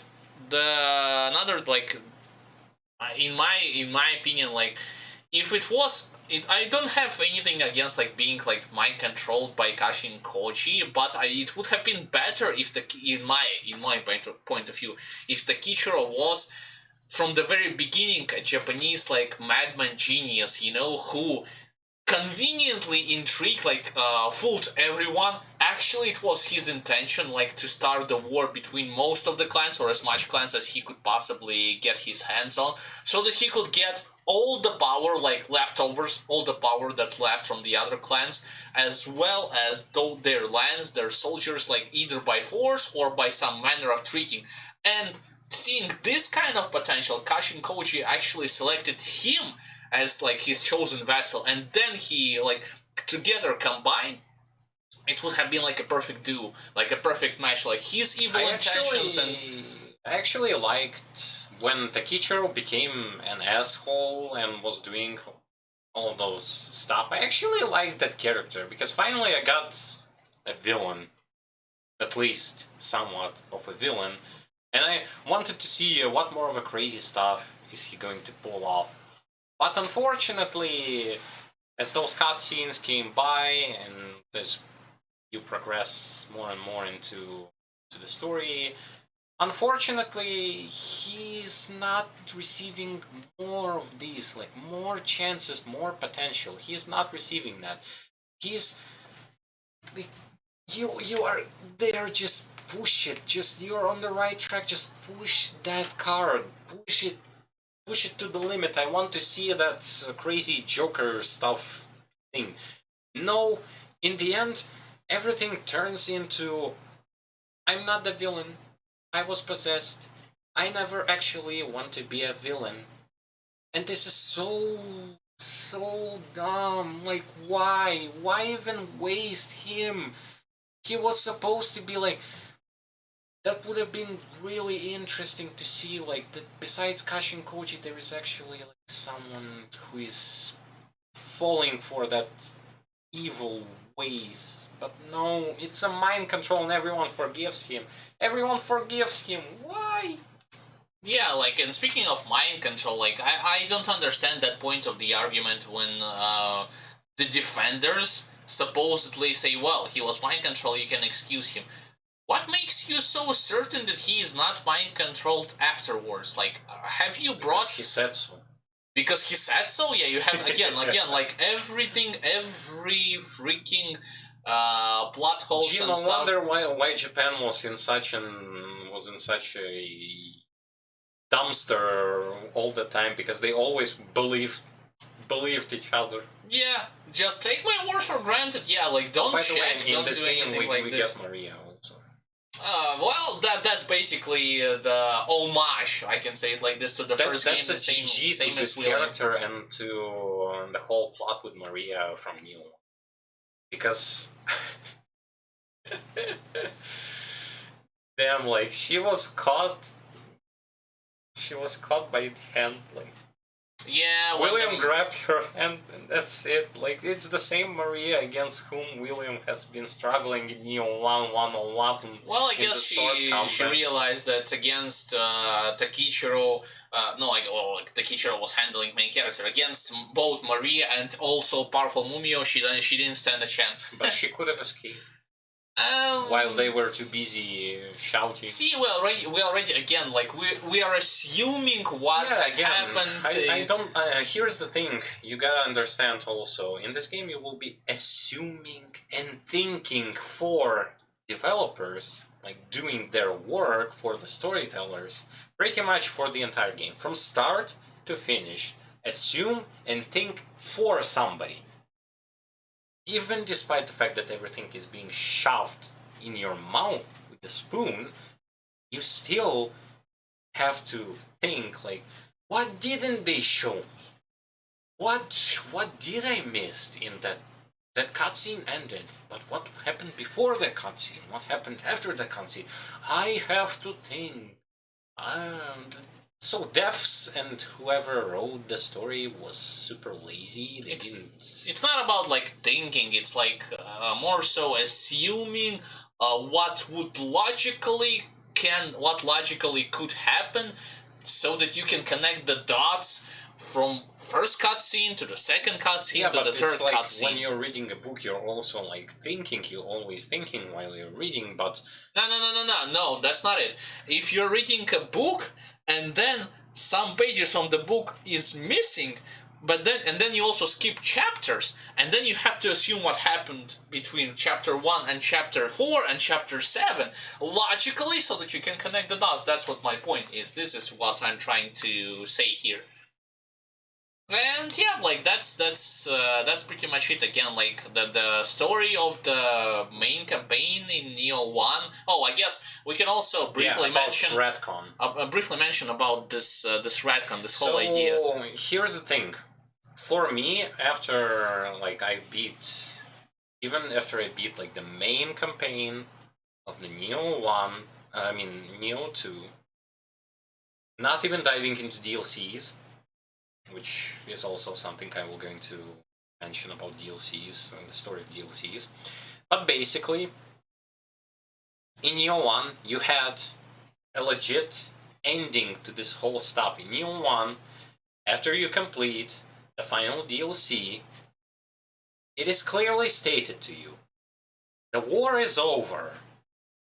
Japan is being ruled by that person to whom you signed with in the Nioh 1. Done with yokais, done with everything. Like, finally, Japan finds peace, and years later, it will going to be okay. Like, despite the Maria, like, actually wandered away, like, there was peace, there was a legit conclusion to all of that. Then comes Nioh 2, which starts as a prequel. Well, okay, prequel.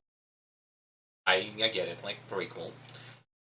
But then when it gets to become a sequel, it just shits on a very good ending on Nioh of Nioh 1. It just shits like dumpsters, a giant pile of shit on that ending, which was actually good, and says, no, there was no peace, there wasn't nothing like that, nothing is over, Maria came back, like, Japan is still in complete disarray, despite, like, even William defeating all of those demons and helped and everything like that, and it doesn't matter.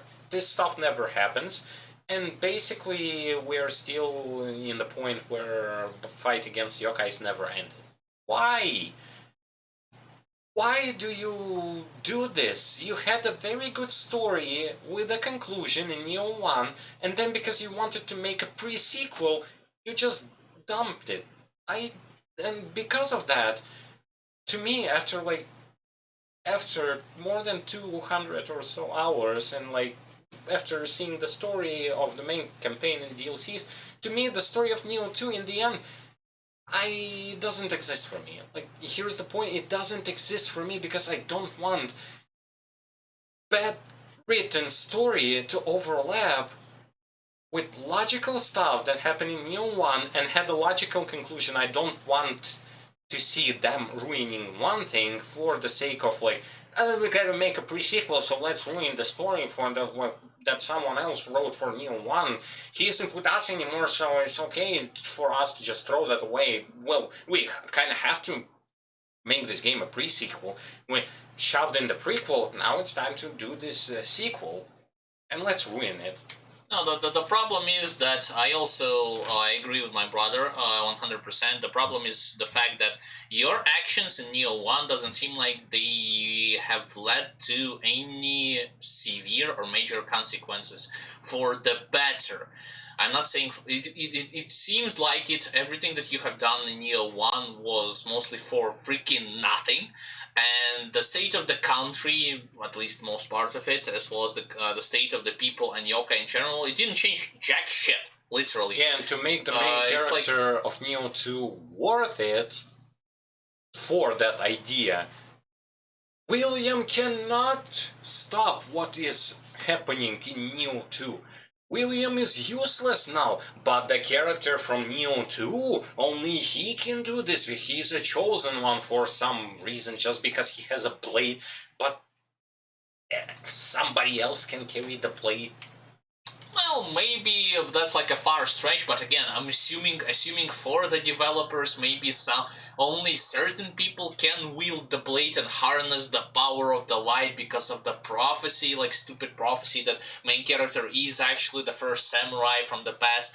But again, this is like far stretching to connect the dots. You see, like connecting those chapters, which I'm hating to do. Like, I hate this when people try to justify in their heads. It seems logical in their heads, because in their heads, like, oh wait, if I think about this, then the game actually might not be as bad as it tries to do. Instead of, you judge your product at the glance, like at what you see, not what you think, and when you connect over your head. Okay, it's not the same as you're trying to build the story by the description of the items like in Dark Souls and Bloodborne. No, this shows you up front what's happening. So what it shows you up front, it literally stated that, unironically, actions in Nioh 1 didn't have any major consequences, at least for a longer period of time. Maybe it was like a peace briefly, but everyone else again started to fight each other, fuck each other, yokai appeared again, slaughter happening, nothing happened, terrible atrocities has happening, and so on and so forth. Well, like, it's interestingly enough, it's like Diablo, it's like you've played Diablo 2 and Diablo 3 when it comes to the story, and then the Sanctuary already got like over the top beaten by those demons. You killed so many of them, but in Diablo 4, no, the situation didn't get any better despite the story there. No, it's got even worse.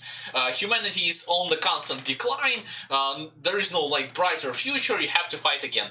great. Same thing happened in Nioh 2 story when the moment it picked from those events that ended up in the first game, which is like the stuff that the those retcon that we were discussing.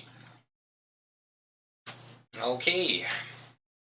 Now that we spoke about the retcon, I think it is also going to be a good thing to speak about the importance of DLCs. Oh yeah, in Nioh 1. The importance of DLCs. Let me throw this line into this whole stuff again. So we already established the fact that they needed to shove a pre-sequel, so they retcon the ending of the first game.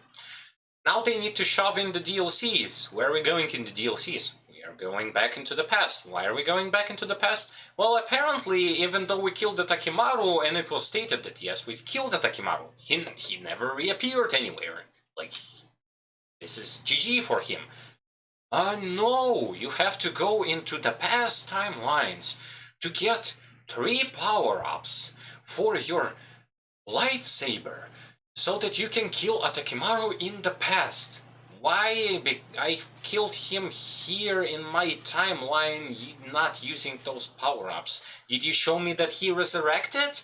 Did you show me that what I did actually had no meaning whatsoever? No, you didn't show me that. So you're kinda like, you gave me a teaser. In the first DLC, you see a glimpse of there is a battle and someone wields the light sword. But here is the problem. The ending of the main campaign is completed already, so technically I can remove the teaser, I can remove the DLCs, and nothing will happen story-wise. Nothing will change story-wise. Exactly. Because the end already happened. The end of the second game already happened. But no, here is teaser, here is you teleporting back into the past, acquiring power-ups, and defeating Takimaru in the past, which is, again, they've been shoving another idea. Takimaru, while the demon lord Takimaru is alive, there will be yokais. Ha! Screw this idea that you've been trying to shove. You kill Takimaru, yokais don't go anywhere, because even if there is one revenant alive, or an evil person, there will be yokais. So, an entire plot point of going back into the past, acquiring power-up to defeat the Demon King, so that there will be no yokais, was a complete waste. Yokais didn't go anywhere. In the past you killed Takimaru. Takimaru isn't evil.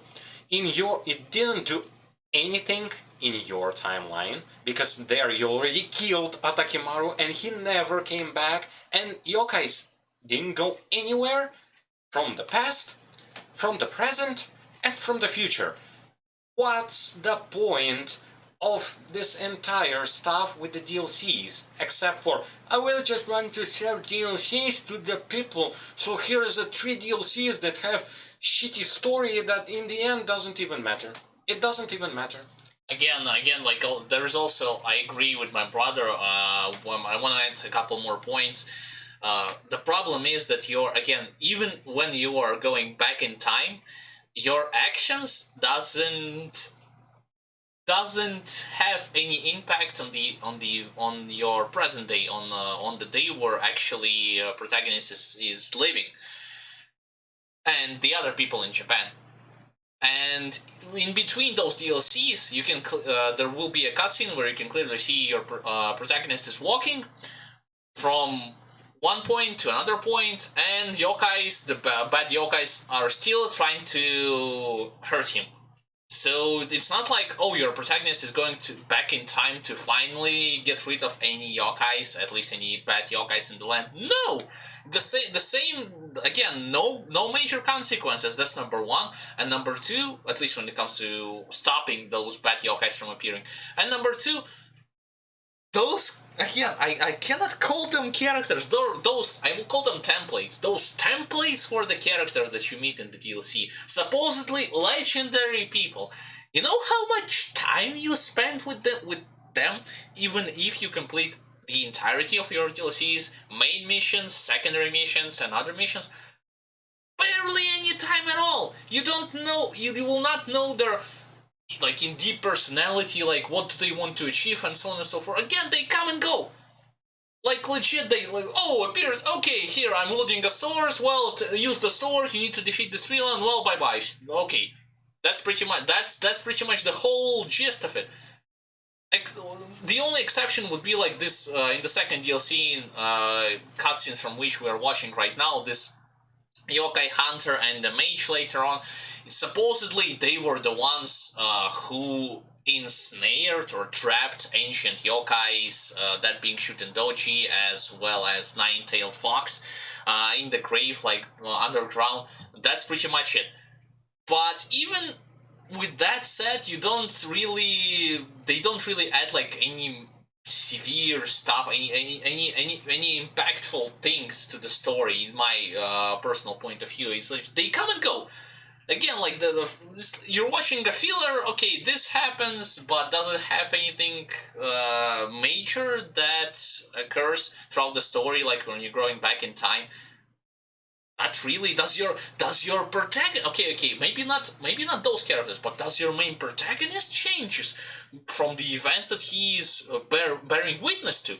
Maybe he's developing internally. Maybe he's developing externally. Like his sights of his view changes on certain aspects. No. He stays the freaking same the entirety of the game, like even in the DLC and in the main because campaign. He is an MMO old school MMORPG character. I don't again. Look, He's just a template. You create. Here's your like form of a character. You give it shape. You give him looks, but there's no personality to him. He's just that Muppet that runs, attacks, and has 3 to 6 gestures. That's who he is. That's what also makes him different from William. What they were too lazy to do because the game was rushed to compete with Sekiro, which is stupid, but what they should have done. So your character can be female and male. What's so hard not making them like make them speak? Actually hire someone, a male and a female, to voice their lines, so that a player creates a character, whether it be male or female, it doesn't matter. But write their dialogues, their phrases, so that if he plays this, like male version, he's going to have those lines, and those are being voiced over it. He plays female, he's also going to have this. Or even like don't voice them, but actually like give gestures, like see him like show sign language, but with subtitles like write what he's wanting to say. Don't just make it like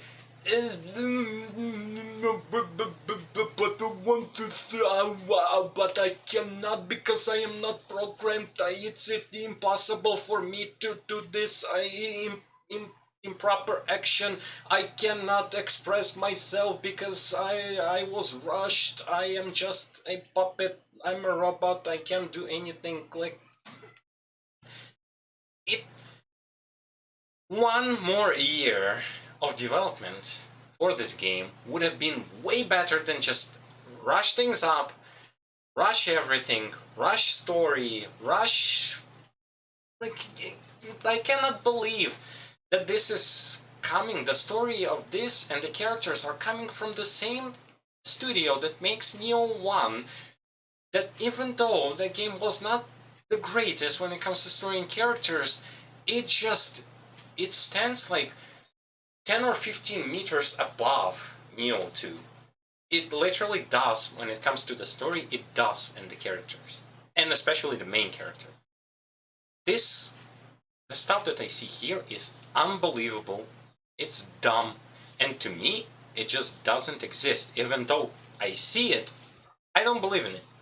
I don't believe in what I see. No, the problem is not, it's not about like believing. Like when it's bad, you can say it up front. Like I'm not gonna sugarcoat something and make an excuse just because excuse me, but they've made this, that, or whatever the stuff it might be.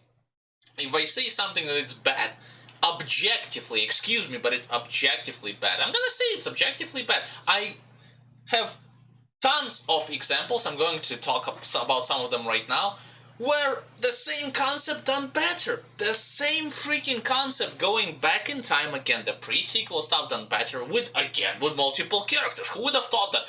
Oh, you cannot memorize events that happens and excuse me, keep them in your head for more longer than 10 minutes. BS. Games that done it better. Okay, here we go. Character going back in time, they've met some of the NPCs which were present in the previous game and in the first game. They are developing constantly, they have their constant character arc which progresses like crazy. The game is heavily story driven with some interesting gameplay elements.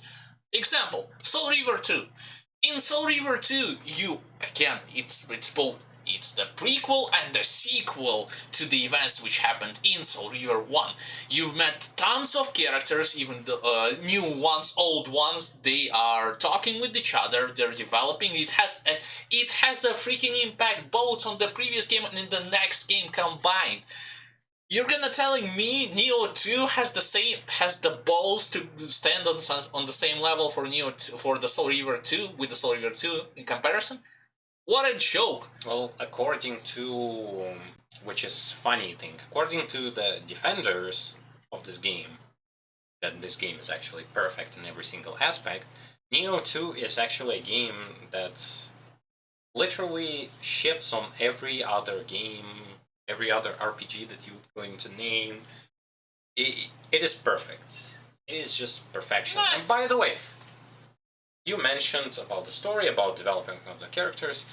Maybe you have some examples. Me speaking about, I want to, again, silent protagonist. Most recently, there was an animated series, Dota 2, like a Dota animated series on Netflix. There was also a silent character who can speak. Watch her, watch the character from Nioh, tell me 10 differences between those two.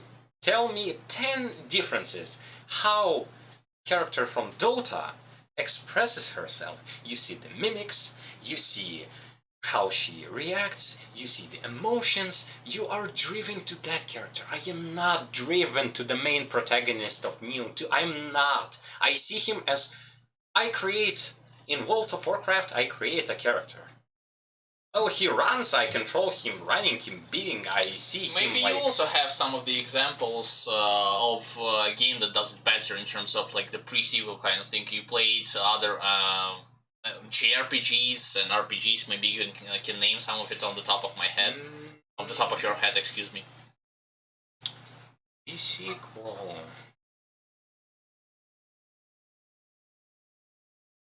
Dragon Quest 1? Or just in general some Dragon games that that's incorporating time travel, like Final Fantasy maybe? Chrono Trigger. Chrono Trigger, yeah, exactly. Traveling through time, meeting new characters, actually discovering stuff about how the world changes, actually having proper relationship with the characters, with a vast cast of characters who aren't just, I'm a one episode person. Which, fun thing also to me is that when you start the time traveling here, all of the characters that you met on your journey previously are not even going to be mentioned, they will not going to appear, and you don't even get to see up until the last cutscene what has actually happened with them. You don't know that. Like, they just gone. They are gone from existence. As soon as you traverse from one time to another, people whom you meet in, say, DLC 1, throw them away. We don't need them anymore. The thing is that... Only the mage, which you meet in the main campaign, in the dojo mission, appear in the second DLC. Well, the thing is that it's not about the fact I'm that... Kashin Koji, but hey, it's our villain whom we chase from DLC number 1 all the way, from the main start of the main campaign all the way to the DLC number 2. It's not only about the fact that they are like, they are present in certain DLCs, considering the vast time gap that it happens literally spans like 300 or 400 years, and none of them may live for that long. That's understandable. My problem isn't that. My problem is the fact that no significant development occurs. It's like the DLCs are so short. They come and go. So yeah, like why even bothering caring about them? That's right, you don't. You don't have any impact, and I already mentioned it. And this is not only about the number of the characters. Again, I mentioned earlier Yakuza 0. Yakuza 0 has insane amount of characters that interconnected so when it comes to at least major and secondary characters, interconnected so well from the very beginning until the very end. And you, at the end of it all, when it shows you like what exactly like happened like to him or her, how is it intertwined, all the actions between each other, what are the circumstances of it all, you can say, okay, now I get it. Maybe I didn't understand all of it at the beginning, but now at least I get it. Nioh doesn't have it. Not at the end of the main campaign, not at the end of the third DLC, which also we're going to be talking about the end of the third DLC, especially how like the origins of yokai. So, ladies and gentlemen who haven't played, like one of the spoilers that we are going to share with you right now.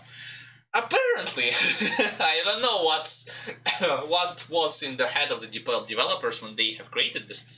So, apparently, at the very beginning, yokais were living in one territory, and humans were living in the other place.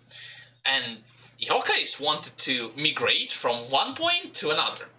Initially, they did it. They migrated from one point to another, and when they did, for a while, they lived peacefully with humans. But something happened, and lo and behold, some humans started to hate yokais and vice versa. They started to appear bad yokais. And the problem is that those bad yokais are not bad because they by themselves choose to do so. No, because the humans don't understand them. It's like saying that migrants are bad. Because... No. Why so migrants are good? It's like saying migrants are good, but all the others are bad because other people don't understand migrants and their intentions. And this entire thing of saying, like... Well, if you get rid of... Again, we are traversing now into the territory of who is the Atakimaru, and this entire plot point of slay Atakimaru, free the yokais. Slay Atakimaru actually free the yokais from this realm, like so that they will not going to ever appear here. So yokais were always present. The Nioh 1 taught us about one thing, that the yokais were always present. Just as the good spirits, there are bad spirits. There are demons, and there are good spirits. Yes, but bad by their intentions, desire, yes, not because they desire. In good game stories such as Nioh 1, it was by the desire they are bad, not because they were misunderstood. What is this? What is this plot of misunderstood? I wasn't bad. I was misunderstood. I'm not the villain of the story. I was misunderstood. Even Atakimaru in the end. I'm going a bit like into the end of things, but even Atakimaru in the end, I am not evil. Thank you for helping me understand that. What? Why is this? But throughout this whole stuff, you've been saying me, slay the beast, free the world, and stuff like that. And again, boo-hoo, slay the beast didn't actually get rid of the yokais because there is still like the logic of the first game is still it's still it's still alive, even despite them wanting to kill the events of Nioh 1 and the story of Nioh 1. It still lives because yokais live and good spirits live, and there is like a balance, yin yang, like good and bad, like black and white. Like it's always there. It's not this like I'm going to kill the demon king and all the demons are going to... Oh, but I killed him. And it's funny, like, because you finish the last final mission and then the side mission after that. Despite, like, killing the main bad guy, demons did not disappear. So there is a revenant appear and there are a lot of yokais there. Go and kill the revenant, go and kill the yokais. And I'm like... Well, I kind of knew that this is going to happen because... Yeah, it's freaking endless cycle. Like, even in... Here, it's obvious. Unironically, even in Warhammer universe, there is more consequences than in Nioh universe when you kill a big... Well, at least banish or kill entirely, I don't know, with some psychic powers or weapon, like extinguish entirely that demon lord, demon prince, or like champion of some of the chaos gods. There is like a freaking major consequences. In Nioh... Kill them. Like their numbers keep coming. They just limitless. It's like non-stop thing. It's like saying in Diablo series, I killed Diablo, so there's going to be no more demons undead whatsoever, right? No. Yeah, like well, in Diablo it's logical because like a lot of the demons they are bound to like the different like high demons like Diablo, Baal, and so on and so forth. But in Nioh 2, especially in the DLC, in the story, it was clearly stated the obvious that if you... And by the way, they didn't say kill Atakimaru. They say you freed him. You freed Atakimaru.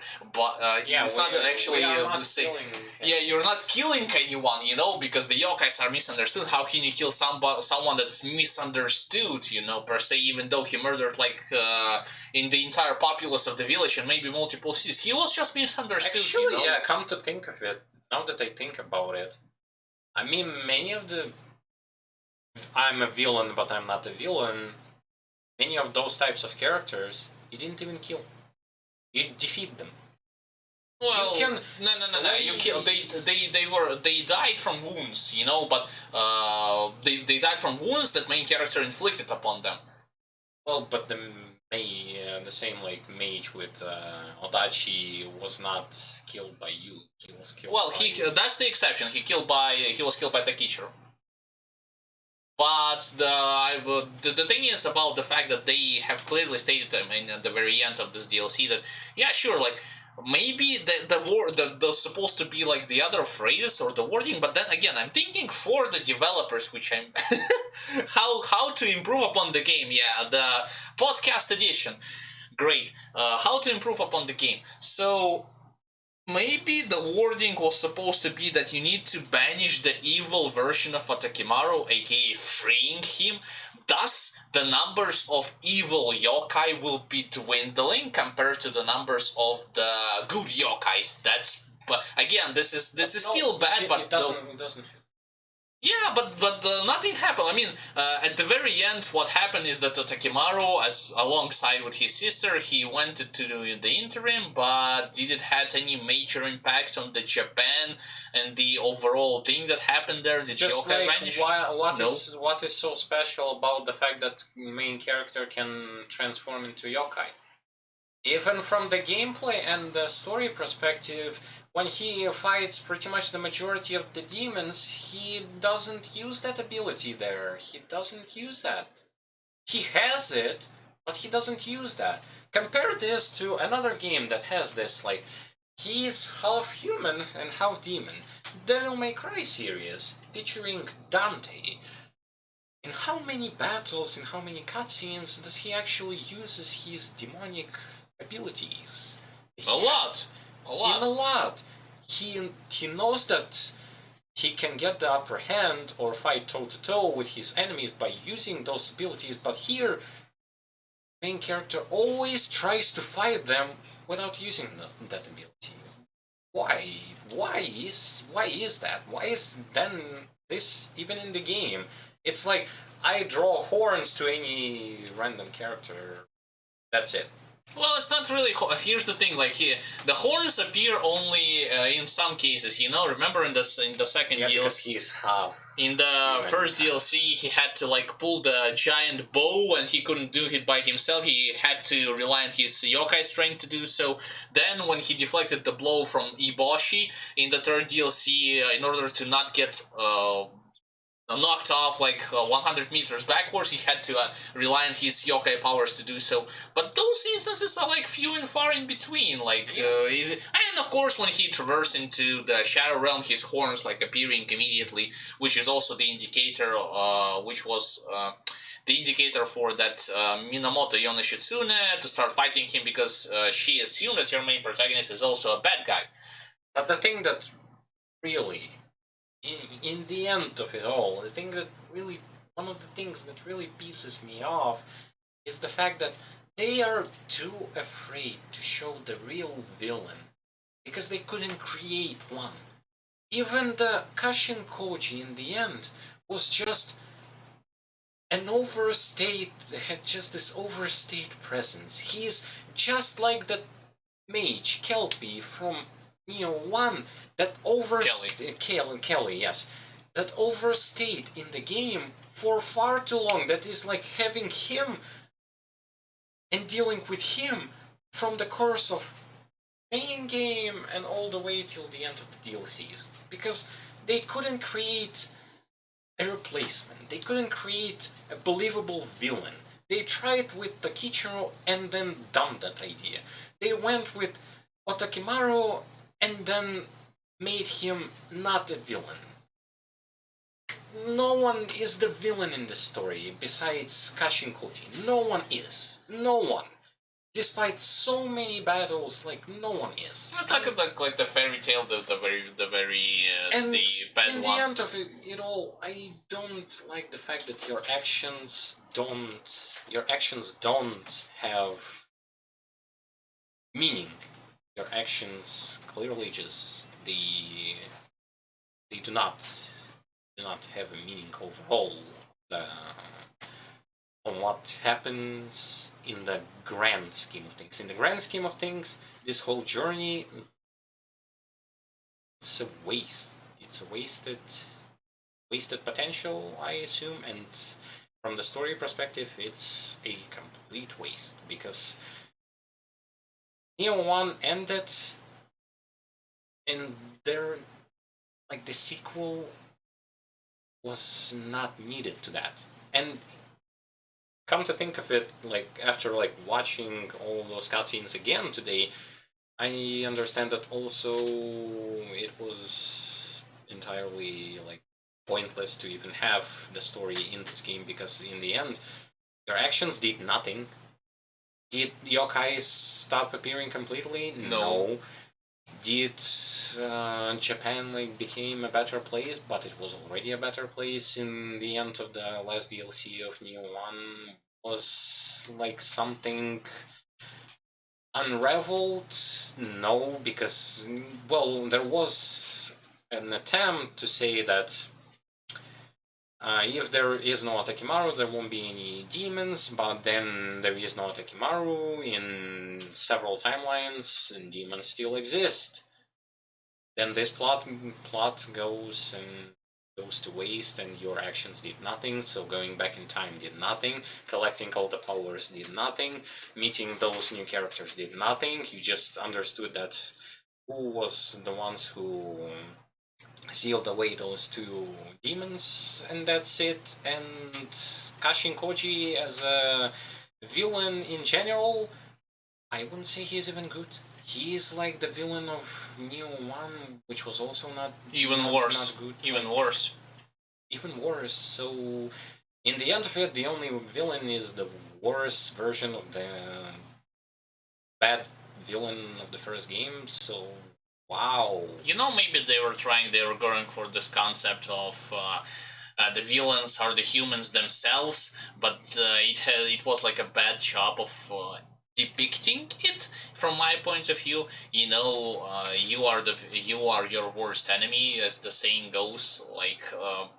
from this point of view, then maybe I can pass by certain like obstacles in terms of the storytelling, the way how it depicted. But then again, Kashin Koji was only like some entity that feeds on the plotting on all the evil things that those humans are doing to each other, especially if the mass murder occurs and so on and so forth. But this is again like doing something, trying to make sense, which I'm getting tired of it, like repeating the third time already for this podcast.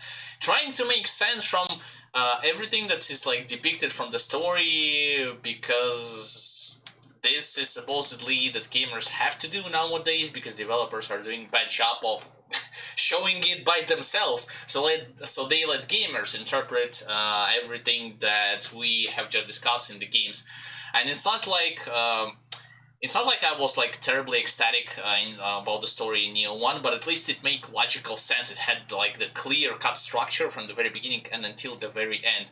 And even at the end, I believe the final DLC was called like End of the Bloodshed or something like this. Yep. And because like it was the end to this whole story. I don't have anything with the prequels per se, but the way how it continued, it should have never happened in my opinion. To say it's a cash grab, it's not necessarily, but it was done, of course. The main purpose of it was done primarily for the sake of getting more money. That's non-negotiable, and why you will realize this later once we'll discuss in this podcast format later aspects of this game. But the reality is that when it comes to the storytelling, the structure of the storytelling, the supposedly character development, quote unquote, as well as DLCs, they are simply not needed. They would need to work heavily on the restructuring of all of it, as well as how it gets depicted in the game itself, in those cutscenes, if they want an improvement. Because right now, as it stands, if Nioh 3 is going to have a future release date, chances are we're gonna be for the freaking third time in Japan, again killing yokais, again doing some chopper work, again witnessing some stupid over-the-top, like cliche moronic villains who just talk from their asses as if they are possessed for the bajillion time by another evil entity, and this is how it all like comes out. I'm telling you, like, never-ending war in Japan. That's how terrible it was back in the game universe. And it seems like it. Point of why we are bringing this one up is this is our, like, I don't know, to those who are going to be watching, and this isn't just about ranting. This is showing you, and I would personally tell you to try this game out. Like, in the end of it all, I'm going to still mention, you should try this one. Try this one so that you would understand, like, how not to do things. And this is also a message to the studio who made this game itself. Because recently, they announced another game, which is going to be set as a Final Fantasy spin-off. And I already see, when it comes to the story, my god, they are even doing it worse. They are doing it worse than here. And if they were going to mess up Final Fantasy story, which is a story is one of the main aspects of Final Fantasy games, I'm going to be so pissed because of that. Because I cannot forgive them for what they did through my sanity after like playing this game and seeing all of those aspects that are not working properly. And if they will going to just continue on, the amount of people who are going to be playing those games are going to be even shorter. There is going to be no excuses to the stuff that they are doing. And here's the thing, like, those who like all of this, those who are like, I like this game, developer needs to have bad, like, as a sort of feedback, developers need to have good feedbacks and bad feedbacks. Because if they only will going to receive like, there is nothing wrong with it, then next time it's going to be even worse. Because, well, there was nothing wrong with that. You should have said before that there was something wrong with that. And if you haven't said so, then what's the point? Why are you saying then things like that? Yeah, like I personally totally agree with you. I mean, when it comes to the story and the storytelling and its reception to the public, I say you should blatantly, openly state your opinion. And as the process of wrapping things up for today, I mean, we forgot to talk about one other bypass character. That's the father of our protagonist. We also forgot to mention the over-freaking whelming presence of rifles, gunpowder, and cannons and artillery at the beginning of Nioh 2 compared to Nioh 1, which is coincidentally another retcon. Remember, those of you who have played Nioh 1, when exactly enemies have started to use gunpowder, like rifles, cannons, artillery? If I'm not mistaken, only on the first DLC. Well, except for some masses. skeletons. Skeletons, yeah, but in masses, I mean. In Nioh 2, well, I guess if I'm not thinking from the second region, there was like an overwhelming presence of those guys. But yeah, those two things we have left out of the discussion. As the conclusion, do I personally recommend you to pay attention to the Nioh 2 story? Hell no. Can watch it, even if you're planning to play this game or watch the story, well, watch the story. If you're planning to play this game, you can skip easily the story, those cutscenes, and the same thing that happened in the pre-mission description and after-mission description. You're not gonna lose tremendous amount of quote-unquote great work that they have put up, and there's nothing there that could be that is going to entertain you, or it's gonna be like can be described as terrific stuff, what else can I say about it? Again, just like I have stated in the very beginning of this podcast, in my opinion and in the opinion of many other people, like you can read some of the newbies who started playing this game, the comments would be overwhelming stuff that after certain cutscenes they just keep skipping them because they don't care what's happening. They cannot keep track of what's happening. They don't really involve in everything that is connected in it. And it's completely understandable with so many messy stuff, such a strange and blatantly bad way of showing up the story when it comes to those cutscenes. At least it's understandable. I don't blame for them. It's not like, oh, you cannot realize how great the story is. No. We're not gonna. That's not even the point of the discussion. No. The point of the matter is that go do yourself a favor. You'll save yourself a ton of time. Don't, by not caring about the characters, by not caring about the story, even if you have played Nioh 1 and found that story to be mediocre or slightly above average at best, Nioh 2 is worse by a lot. Like, believe me, from somebody who played... Well, believing, I guess it's like a bad thing to say because it's subjective, but from personal opinion, I've played Nioh 1 and Nioh 2. I found Nioh 2 story to be way worse than Nioh 1. Just saying it. The point of the matter is, as we said at the beginning, even skipping cutscenes, by skipping cutscenes, you're still going to understand what has been happening in the game. And with the vast cast of characters that this game is actually providing to you, and with vast cast of events that is going to happen to your characters and to other characters, it is actually really easy to know from start to finish every plot point, every twist, every stuff that basically happened. You may not remember the characters' names, but you're sure going to remember their faces, because like 40% of those have been from Nioh 1, and that's one thing. And yeah, well, because it's a pre-sequel, so we need to have the characters that will going to appear in Nioh 1. But because it's also a retcon, that doesn't matter that much. Like, to play Nioh 1 story-wise, you don't need to play Nioh 2 story-wise. You don't need to play Nioh 2 to understand the events that happened in Nioh 1, because events of Nioh 1 were easily understandable without Nioh 2.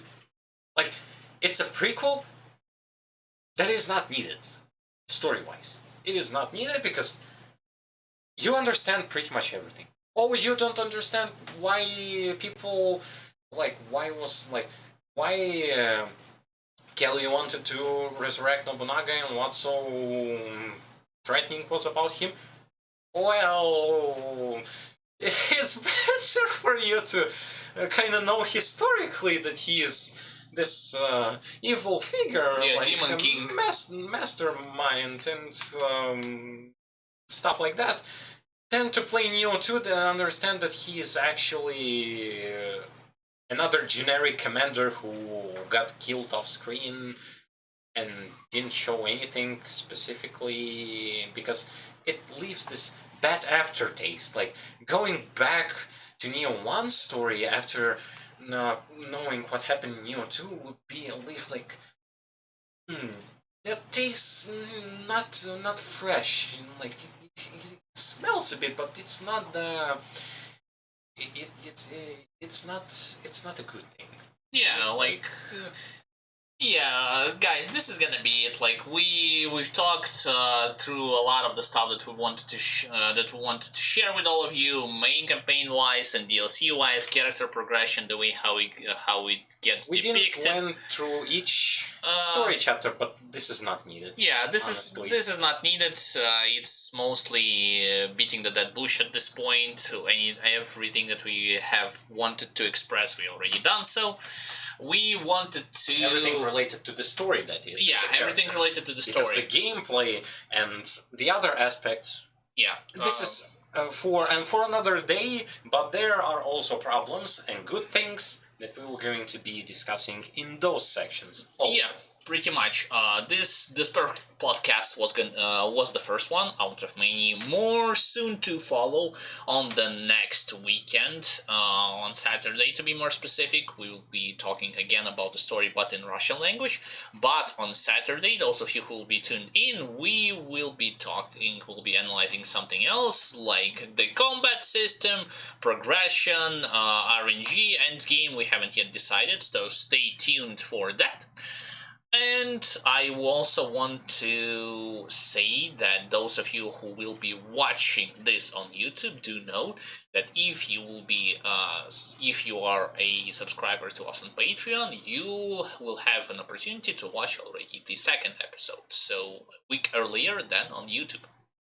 That's when it comes to our plans. What else? I want to say thank you for all of you who had tuned in for today's podcast stream.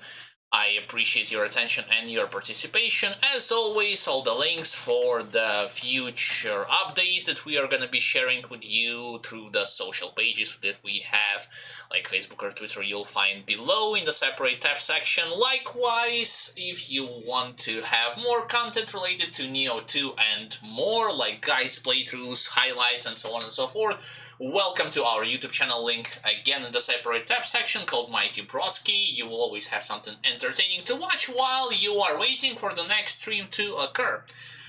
My name is Alexander Ostanasenrievitz, and I'll pass on the word to my brother. From my part, I will be seeing you all on the next stream, guys. Bye and have a great time of the day. Yes, thank you guys for watching today's podcast. Thank you guys for being here today. Thank you for listening to us.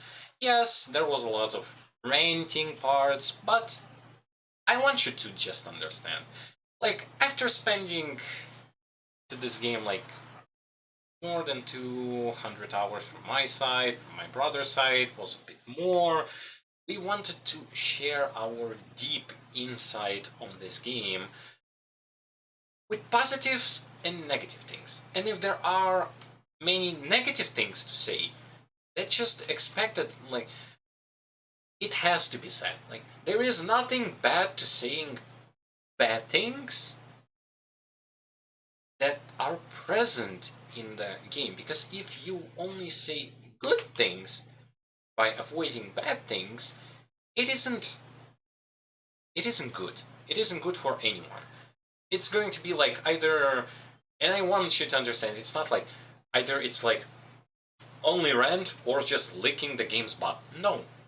We want to stay in between, and we want to show you each of those aspects that are very important.